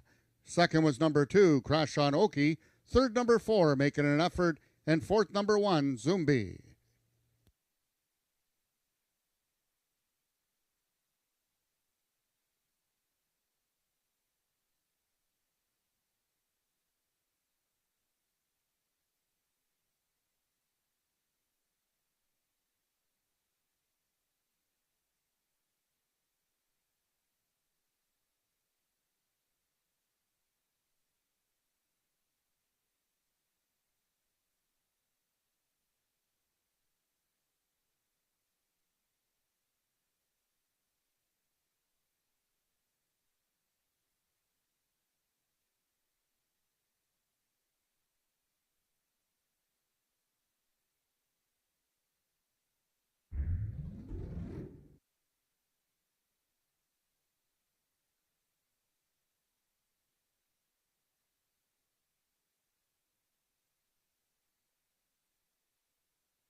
The results of the fourth race are now official. The winner is number 3, Aquatica, 3-year-old Gray Filly by Moonin the Eagle out of Contingency by Ocean Runaway.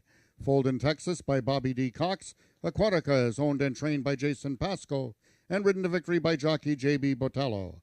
Aquatica winning the distance with a time of 17.439 seconds, carrying a speed index of 80. Rechecking from top to bottom, order of finishing your program should read 42135. Those are the total results of the fourth race. In this upcoming fifth race, we have a rider change on number 3, Hanover Hill Justine. The new rider is Tony Phillips. Tony Phillips rides number 3, Hanover Hill Justine. 1 overweight, number 2, Joe Checkers, is 1 pound over. Race 5 is race A of the late pick 3.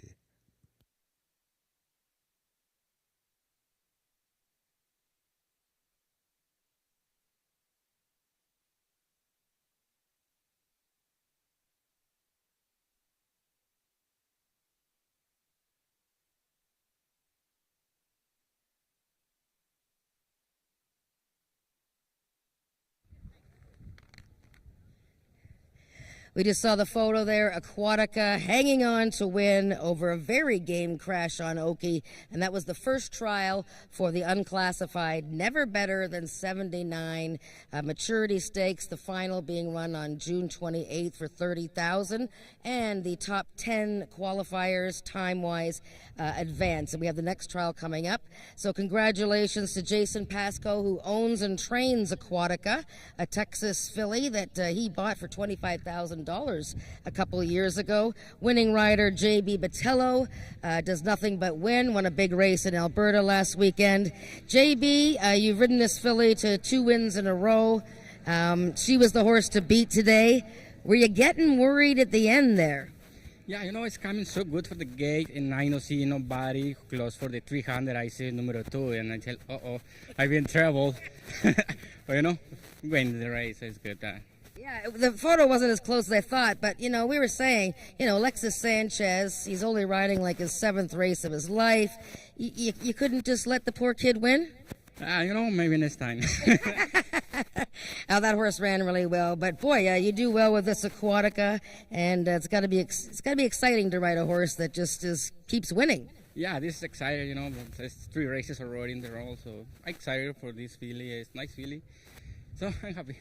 He's very happy. Well, go and get ready for the next race, JB. Congratulations to JP and JB, Jason Pasco and JB Botello, for Aquatica. And we have the next trial coming up in 18 minutes.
Race number 5, the second of our 2 trials on today's Carter Racing, is coming up in about 10 minutes, Jan, and that was a great finish in the last race. Can we get something the same in here? Hanover Hill Justine is a horse that I like in here. I know you like Mia Havana. Yeah, so Head Over Hill Justine in this trial, the second trial, she's the only horse in this field actually that has won a race. In fact, she's won several races, including her season debut this year. And she is very quick out of the gate. And Tony Phillips has picked up the mount today. So I think she's going to be favored. Once again, we see a James Bogar horse taking a lot of early money. But nothing. But anyways, yes, I Hanover Hill Justine. The very logical choice in here. But I was questioning her ability to hang on at this distance. I thought maybe 3:30 might be a little too far for her. What do you think? Well, the thing is, no one's ever won at 3:30 in this field, so that includes this mare as well. But at least she's finished 4 to 5 times in the money. As a matter of fact, when I look at the 1, 2, 3 other horses that have even raced this distance, none of them have even hit the board. So maybe that says a little bit. You know what I find a little bit interesting in here is the one horse, the Bob Broadstock horse in here, 5 to 1. I just kind of picked that up right now. This horse is coming off a 220 on an even effort and makes her second lifetime start here at Ajax Downs. And the reason why I didn't, I saw it before. I picked her for second, but, she could be the horse that goes wire to wire in here maybe. Well, we heard Bob talk about her after the previous race that he won, and he's very keen on her. Says she's got ability, so it's just a matter of her learning the game. How is the inside post going to affect her with the other horses to her outside? It wouldn't surprise me to see her, pick up a share. I didn't get to number 4, Mia Havana, the horse that I picked from the Scott Reed barn. I showed her replay of her last race during the pre-game show, and I loved the finish she had in that race. I think this filly's got a great stretch kick, and she might be able to post a mild upset. There she is on screen. She's a big filly. I mean, she's Yes. a big, good-looking filly. Maybe the 330 yards, a little extra distance probably is going to work to her advantage. You might be onto something here, Jen. Oh, I'm on something. I'm on to something for sure. Okay, let's look at the 5-horse, Dark and Stormy. Alexis Sanchez looking for his first winner, and he almost got it in the last race. Yeah, I really like Crash Anoki, and this horse here, I know he's held in high regard, Dark and Stormy, and he had a little tune-up to start his career, and I expect big things from this horse. I expect improvement today. Will it be enough to get the victory? I'm not sure, but at a price, I think you should include this horse in your trifectas. Okay, the 6th horse, Chico Malo, James Bogart, the owner-trainer, Diego Benitez in the saddle today for the first time. Not sure why this horse has taken all this dough. Well, as I said earlier, the Bogart horses tend to take a lot of early betting support. They always make great appearances. They're well-bred horses, and this guy is well-bred as well. He's well-related. He just seems to be a slow learner, and he's got the outside post today. I'm not sure, if he's going to be able to advance enough to be a contender, but he's one to watch for next time. Win, place, show, daily double, exactor, triactor, superfecta, and the late pick 3 coming up in about 6 minutes. Good luck with your wagering.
The horses are now entering the track for the fifth race. It's the second and final trial of the unclassified Never Better Than 79 for 4-year-olds and upward, running for a purse of $7,000.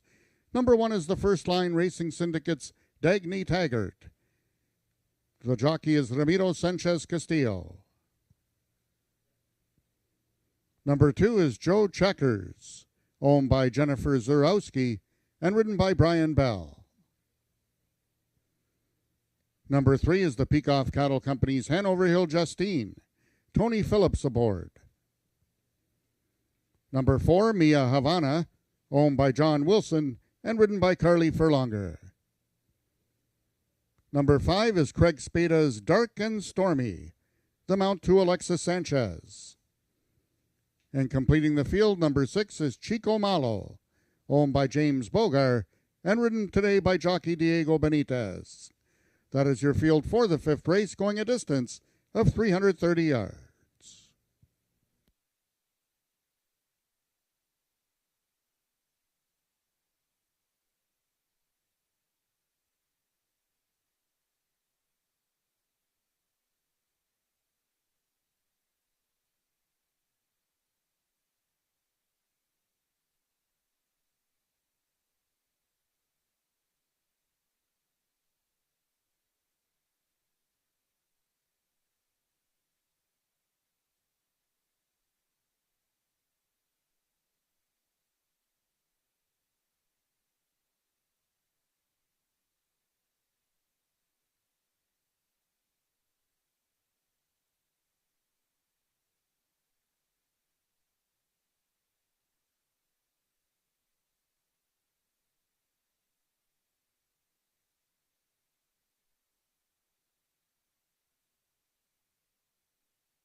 Race number 5, the second of our 2 unclassified Never Better Than 79 trials. 330 yards the distance. And right now it looks like the 3-horse Hanover Hill Justine has been settled down as the 6-5 favorite. Jen, and how did this mare look on the racetrack to you? Yeah, she looks fine. She's the only winner in the field, so she has been here before. 21 times she's raced, so she's well more experienced than any of these other horses. I thought a couple of them looked really sharp, though. The 2, Joe Checkers, there he is right there, looking sharp. I really like the looks of the 4, Mia Havana, and the 6, Chico Malo, the horse that was taking all the early money. He looked very well as well. So very spread out here. Every horse looks pretty good, actually. But again, I'm looking for the 3 to be the leader in the race and possibly get run down by maybe the 4, Mia Havana. We'll see how it goes. That's the field for race number 5. Horses are going to post, and good luck with your wagering.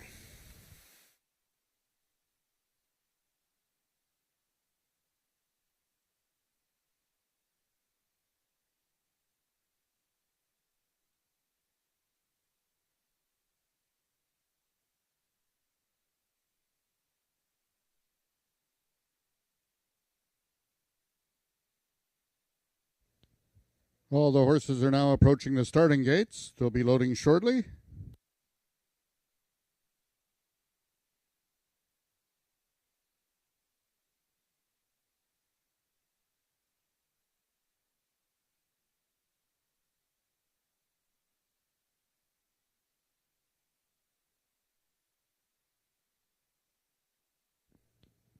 All the horses have now reached the starting point. It's post time.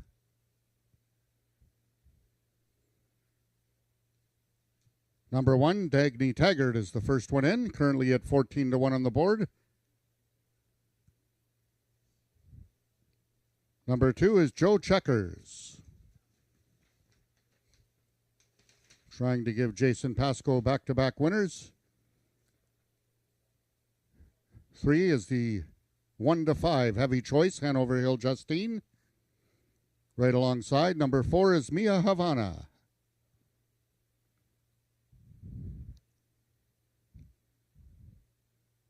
Number 5 is Dark and Stormy, the lone colt in this field.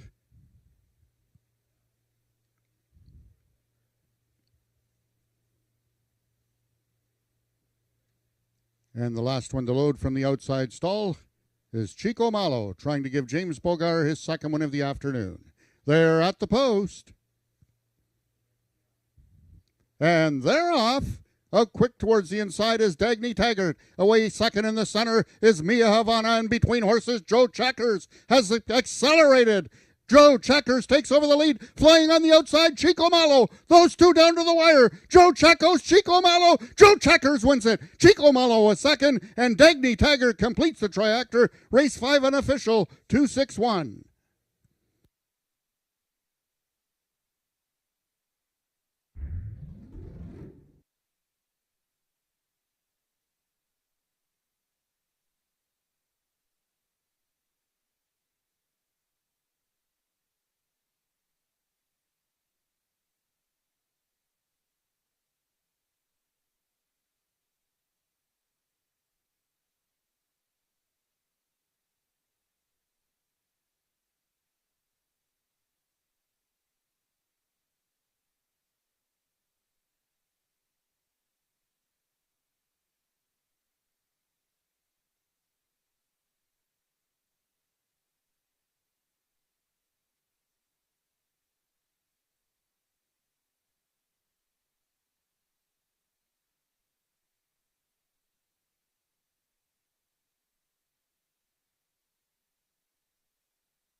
The unofficial winner of the 5th race was number 2, Joe Checkers. Second was number 6, Chico Malo. Third, number 1, Dagny Taggart. And fourth, number 4, Mia Havana.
Ladies and gentlemen, if I can have your attention, we have a jockey's objection in this 5th race.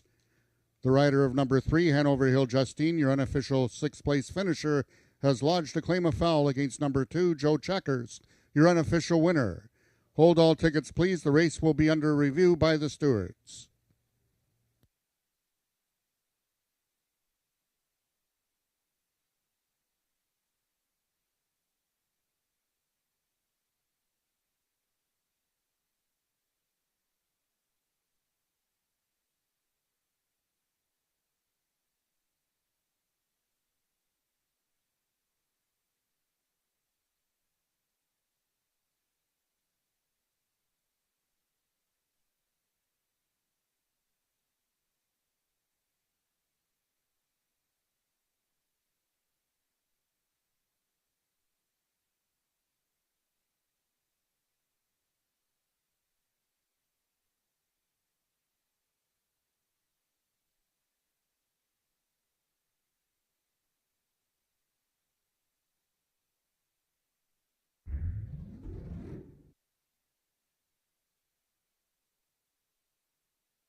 Attention, ladies and gentlemen, after a review of the video, the stewards have determined that there will be no change in the order of finish. The claim of foul has been disallowed.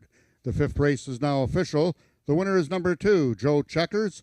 4-year-old Sorel Gelding by He's a Awesome Blue out of Check You Point by Check 'em Out. Folded in Oklahoma by Charles Sr. and Cynthia L. Warren. Joe Checkers is owned by Jennifer Zarowski. Congratulations on her first win here at Ajax Downs. Trained by Jason Pasco, that's back-to-back winners for leading trainer Jason Pasco, and ridden to victory by jockey Brian Bell. Joe Checkers winning the distance with a time of 17.481 seconds, carrying a speed index of 79. Rechecking from top to bottom, order of finish in your program should read 316-452. Those are the total results of the fifth race. In this upcoming sixth race, we have a couple of steward scratches. Scratch both from your program, the number 4, Jess Carolina's Award, and the number 5, Jess Adil. And the following overweight, number 1, SW the Tempest, will be 1 pound over. Race 6 is the first half of today's late daily double.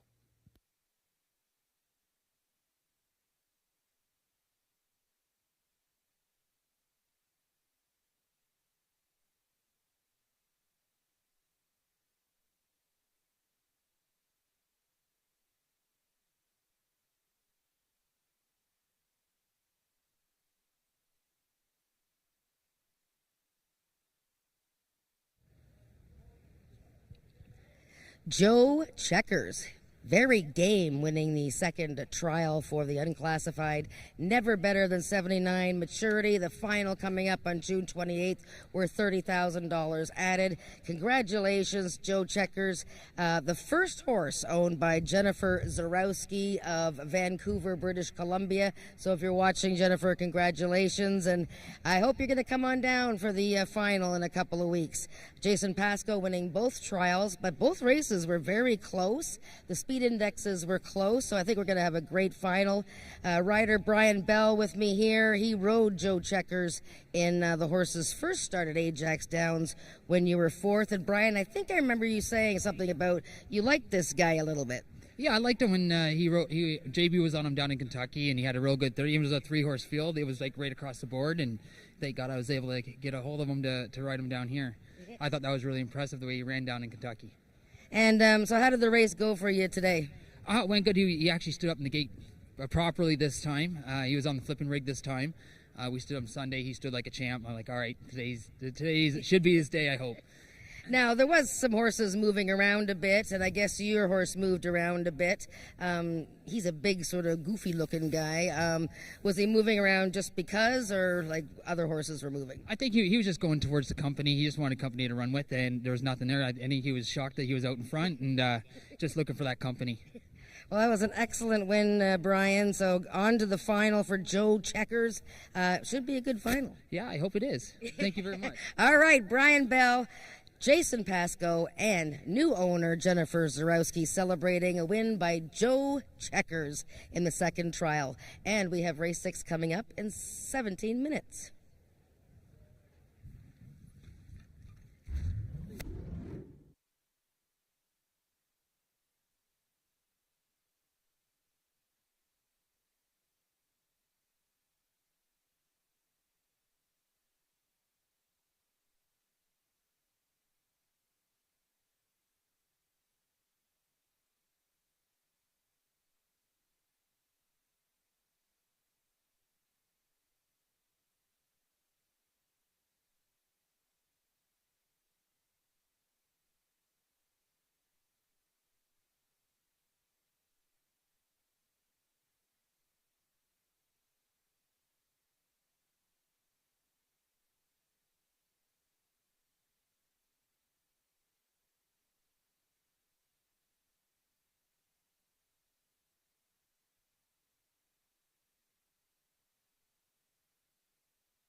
Race number 6 is a speed index event. These are 3-year-olds and up with an average of 80 and under.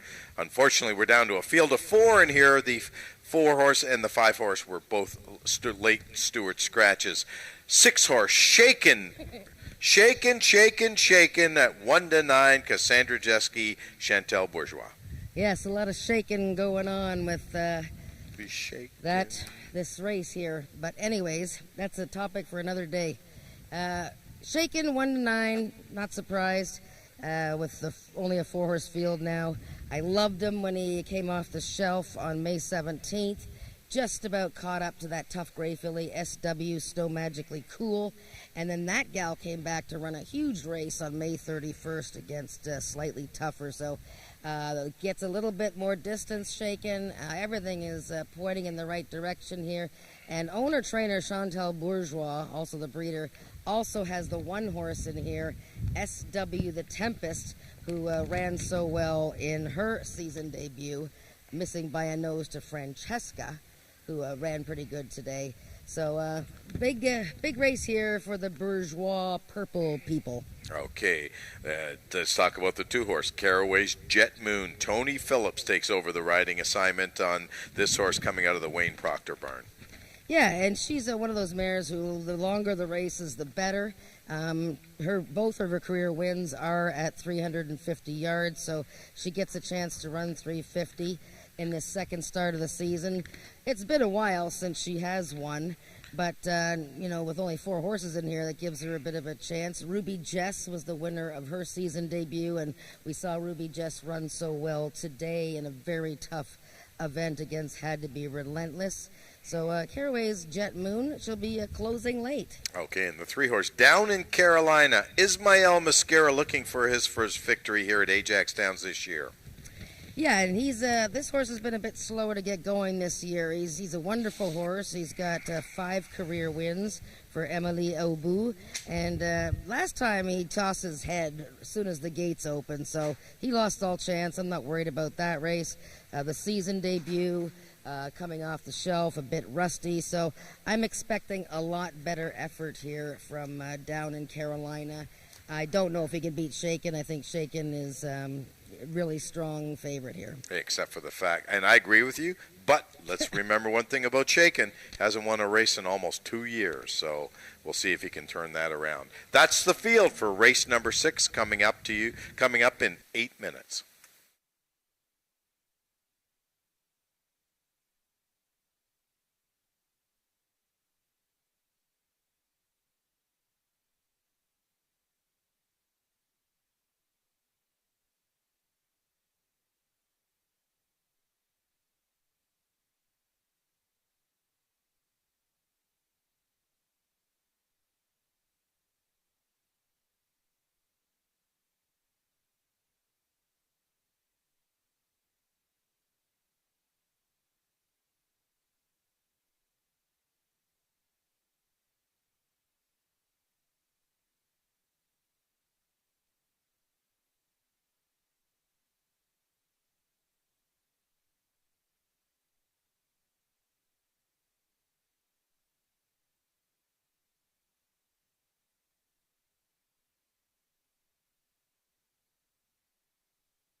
The horses are now entering the track for today's sixth race for 3-year-olds and upward, with an average speed index of 80 and under, running for a purse of $9,000.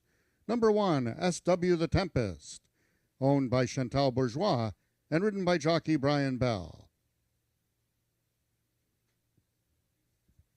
Number 2 is Caraway's Jet Moon, owned by the partnership of Wayne and Carol Proctor and ridden today by jockey Tony Phillips. Number 3 is Down in Carolina, owned by Emily Obu, Ismo Mascara in the saddle. Scratch both number 4, Just Carolina's Award, and number 5, Just a Deal. And completing the field, number 6 is Shaken, also owned by Chantal Bourgeois, and the mount to Cassandra Jeske. That is your field for the sixth race, going a distance of 350 yards.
The horses are now approaching the starting gates. They'll be loading shortly. Just a reminder that live racing will resume here next Wednesday at Ajax Downs, with first race post time our usual 1:30.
All the horses have now reached the starting point. It's post time.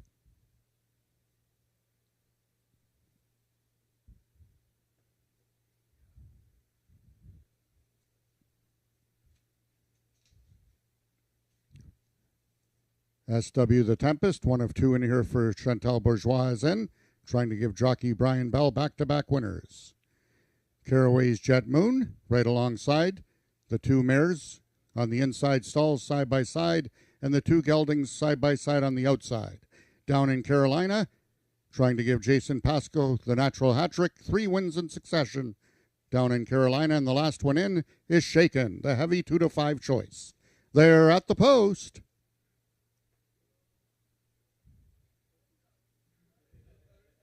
And they're off. SW the Tempest towards the inside. Around second is Shaken. Third is Caraway's Jet Moon, and the trailer is down in Carolina. SW the Tempest, and here comes Shaken now, zooming by. Shaken has the lead by half a length. It's SW the Tempest. Shaken wins it. SW the Tempest second, and Caraway's Jet Moon completes the triactor. 6-1-2 unofficial.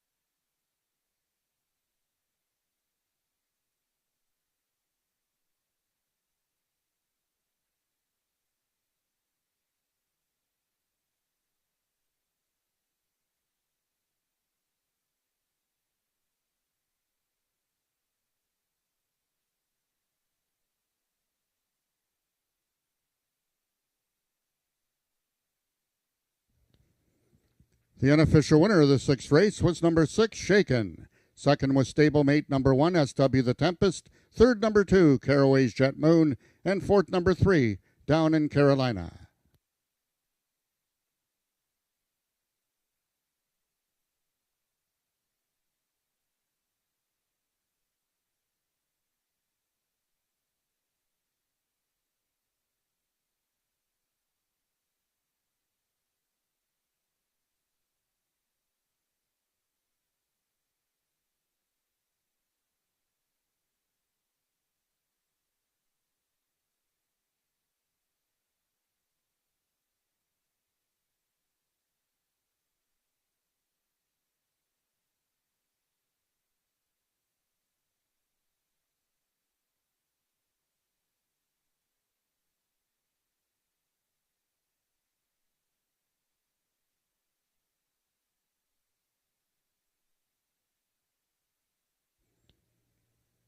Attention, ladies and gentlemen, hold on to all tickets, please. We have a Stewart's inquiry in this 6th race regarding the 3rd and 4th place finishers, the 3 and the 2 at the start.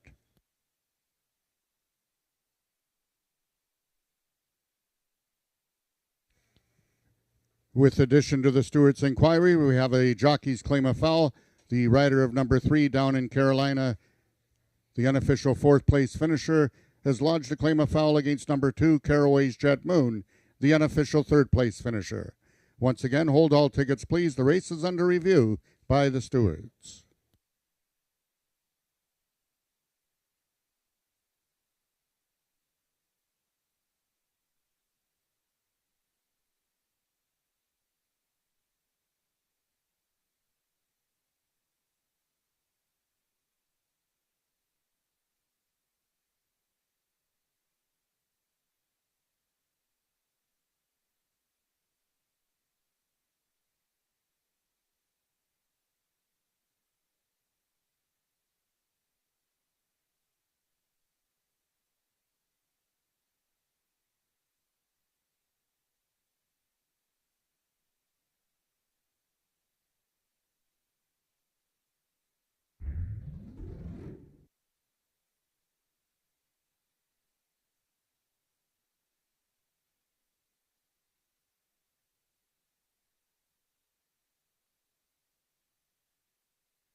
Attention, ladies and gentlemen. After a review of the video, the stewards have determined that the foul be disqualified.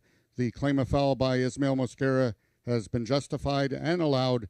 Number 2, Caraway's Jet Moon, has been disqualified from third and placed fourth for interference after the break on number 3 down in Carolina. The new numbers will now be 6132. 6132 will now become official. Race number 6 is now official. The winner is number 6, Shaken. 6-year-old Sorrel Gelding by Look at Magic's format of Shake Pretty Baby by Pretty Boy Perry.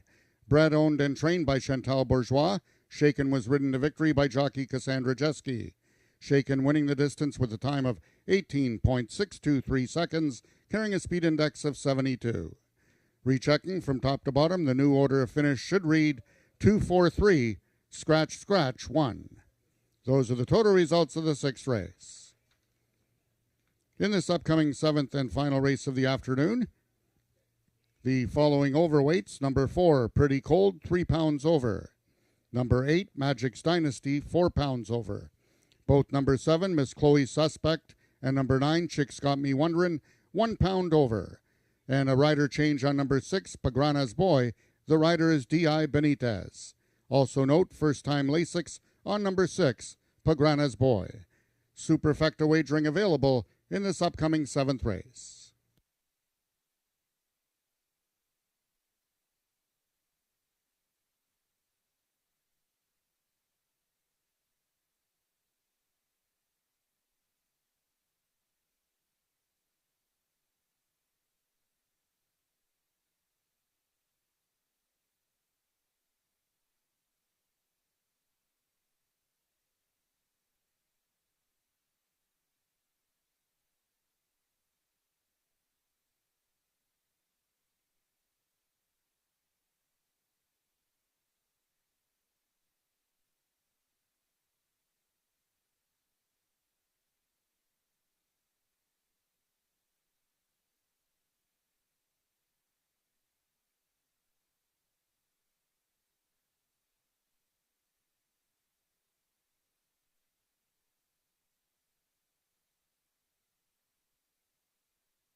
Race number 7 is the final race on today's Carter Racing. It's a speed index event, 70 and under. The speed index number, 330 yards, the distance in here.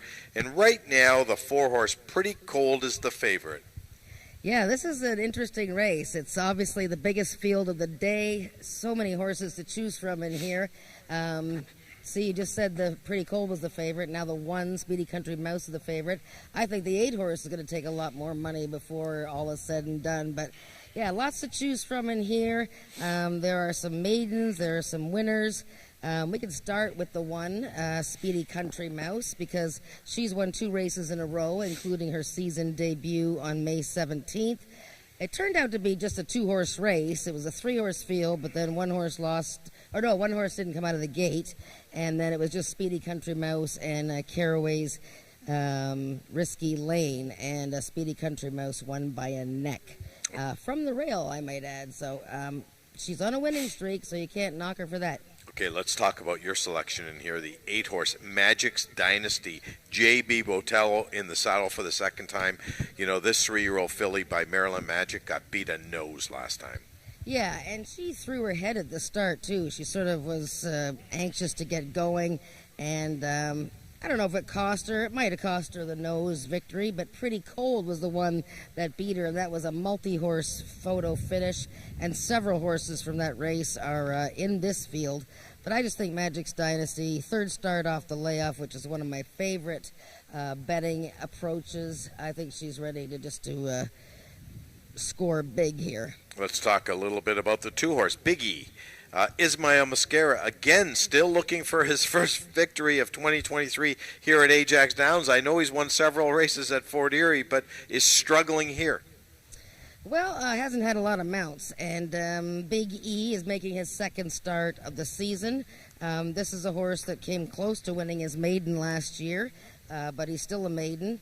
He was in an early speed duel right out of the gate in his season debut, but kind of was flat that day, and hopefully he'll take a step forward. Okay, the 5-horse Kefla is a maiden, never hit the board, gets Alex Sanchez looking for his first victory. Yeah, I thought her race was pretty good. She's coming out of that Pretty Cold race where Magic's Dynasty was 2nd, and the 3rd horse isn't in this field, and then Kefla was 4th, and the running line says good effort. She had a very good chasing race that day, and I think any bit of improvement gets her into the Superfecta. 6-horse Pagrana's Boy has a rider change. Benitez is now in the saddle. Ed Walton was off all of his mounts today. Here's a 3-year-old gelding by Sugarman Perry. 4 lifetime starts, 3/3. Can he reverse that? Well, he took some betting support a couple of weeks back when he was supposed to race, but he acted up in the gate and had to be scratched. So you can see that he's raced against Pretty Cold, Speedy Country Mouse, and Magic's Dynasty. So he's all around those horses. Les Baker and Lee Baker have prepared this horse. His workouts have been pretty good, so I would definitely consider that horse as a long shot prospect for the exotics. Okay, the 7-horse Brian Bell takes over the riding assignment on Miss Chloe Suspect. Here's a horse that they thought highly enough last year. They ran the horse in a trial, ran the horse in a stake, really didn't perform all that well, and of course the first time this horse refused to break. So if she does break, what do you think could be the outcome? Can she show some life? Well, she's had gate practice since that race when she didn't come out. Yeah, I don't know. She ran okay in a maiden race, 2nd time out last season, behind a Shades of Cold, who was one of the top 2-years of last year. 6-1, pretty low odds. I have to watch her again. Okay, Hall of Fame trainer Joe Tavares sends out Chicks Got Me Wondering, the 9-horse Cheyenne Kerr, who's ridden this horse several of times, but only 1 for 25. Yeah, but he's a neat-looking horse, and I thought last year, he came to run every time. I mean, look at those races, 2nd, 3rds, and 4ths. He had the win, and guess when the win was? It was first time out on the season, but he won by a neck over Hanover Hill Justine, who was a multiple winner. So, just the one work shows, but these horses are ready from the Tavares barn. Cheyenne Kerr already a winner today. I like his chances. That's our field for race number 7. I just want to remind everyone we're back here next Wednesday for racing here at Ajax Downs, and same time, same station. And of course, June 18th, we're going to be here for Father's Day. We're going to have a Sunday card, an afternoon matinee, which is going to be fantastic. That's it for me. But Jennifer's going to be with you for the last race interview with the Winning Connections.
The horses are now entering the track for the seventh and final race of the afternoon. It's for 3-year-olds and upward with an average speed index of 70 and under, running for a purse of $8,000. Number 1, Speedy Country Mouse, owned by Peggy Byrne and Cassandra Jeske in the irons. Number 2 is Big E, owned by Mark Ryu. The rider is Ismael Mosquera. Number 3, Caraway's Native Lane, owned by the partnership of Wayne and Carol Proctor, Tony Phillips in the saddle. Number 4 is Pretty Cold, owned by Tim Wetlaufer and ridden by Rachel Isaacs. Number 5 is Sean Slater's Kefla, the mount to Alexis Sanchez. Number 6, Pagrana's Boy, owned by the partnership of Earl Foster and Les Baker, and ridden today by jockey D.I. Benitez. Number 7 is Miss Chloe Suspect, owned by Lisa Calvoda, and ridden by jockey Brian Bell. Number 8 is Magic's Dynasty, owned by Milena Fitchin, J.B. Botello aboard. And completing the field, number 9 is Chicks Got Me Wonderin', owned by Joe Tavares, and ridden by jockey Cheyenne Kerr.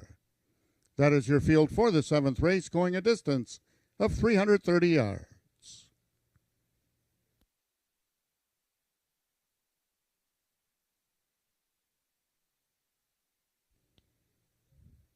In the 7th and final race of the afternoon, if you purchase the quarter horse program and the number 1, 7, 8, or 9 win, you will then be eligible for a free Frosty coupon. That's the 1, 7, 8, 9. However, if the 2, 3, 4, 5, 6 win, then no one will be giving out a free Frosty coupon.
All the horses are now approaching the starting gates.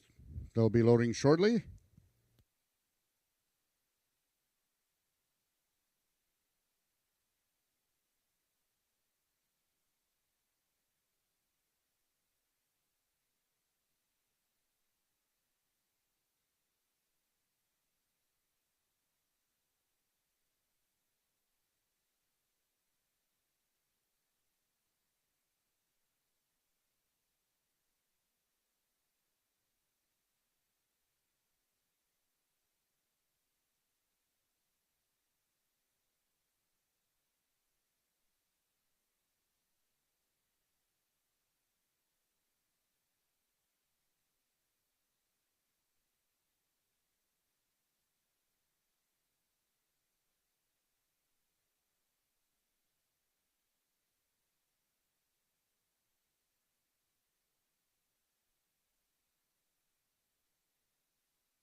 All the horses have now reached the starting point. It's post time. First horse going in is number 1, Speedy Country Mouse. trying to give Cassandra Jeske both ends of the late daily double. Number 5 is Kefla. Alexis Sanchez trying to win his first win of the season. Number 2, Big E, trying to give Jason Pasco his third winner on the card, and jockey Ismail Mosquera his first win of the season. Miss Chloe Suspect is in, trying to give jockey Brian Bell his second winner on the card. Pagrana's Boy is in, currently the 43-1 long shot. Pretty Cold is in, trying to run her winning streak to 2. Magic's Dynasty for J.B. Botello, looking for his second win of the afternoon. And the last one to load from the outside stall, the lone gray in this field, Chicks Got Me Wondering, and Cheyenne Kerr looking for her second win of the afternoon. They're at the post, and they're off. Out quickest towards the outside is Pagrana's Boy. Pagrana's Boy has the lead. Big E is in between horses and along the rail. Speedy Country Mouse. Pagrana's Boy is accelerating and is going to win the nightcap. Pagrana's Boy at huge odds wins it. It looks like Miss Chloe Suspect was second, and a photo for the balance.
The unofficial winner of the 7th race was number 6, Pagrana's Boy. Second was number 7, Miss Chloe Suspect. Third, number 2, Big E. And in the 4th place photo, it was number 4, Pretty Cold, finishing 4th, with number 1, Speedy Country Mouse, finishing 5th.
Now entering the winner's enclosure, your unofficial winner of the 7th and final race of the afternoon, that's Pagrana's Boy at 38-1, giving Les Baker his first win of the 2023 campaign.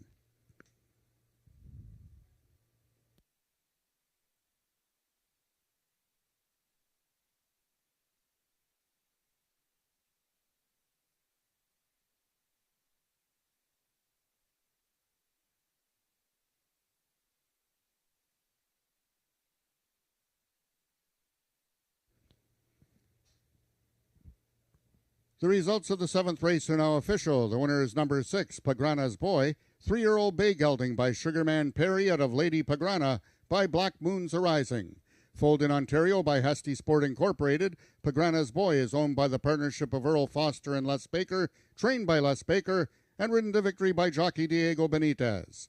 Pagrana's Boy winning the distance with a time of 17.536 seconds, carrying a speed index of 77.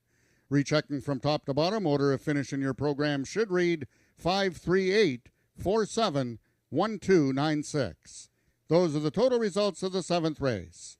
Ladies and gentlemen, that concludes our day of live racing here at Ajax Downs.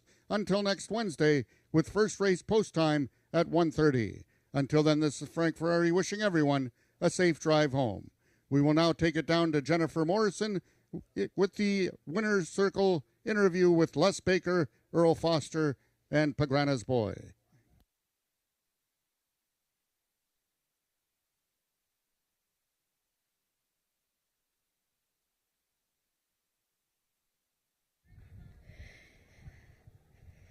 The most exciting class, 38-1 shot, Pagrana's Boy, bred by Hesty Sport, by Sugarman Perry, owned by Earl Foster and Les Baker, trained by this young man here, Les Baker, and brought over by his son, Lee Baker, ridden by Diego Benitez. Les, I know that it's been a little bit of a slow start, unlucky start for you guys. This fellow was supposed to run a few weeks ago, and he acted up in the gate. He showed promise last year. What did you do in the meantime to sort of help him get over his gate thing? Every time there was a training day, we brought him down and schooled him. Every time. And we didn't miss any times. And it shows today he did his job and didn't mess around. Well, he came out of the gate like he got stung by a bee, and he won by a big margin. That must have been very satisfying. I told the rider, I said, this horse will outbreak them. I said, you got to keep him going. And he did. And he rode really well. The horse run really well. My son, my girlfriend, Earl Foster, everyone's put a lot into this horse. And I'm glad to see it's coming around.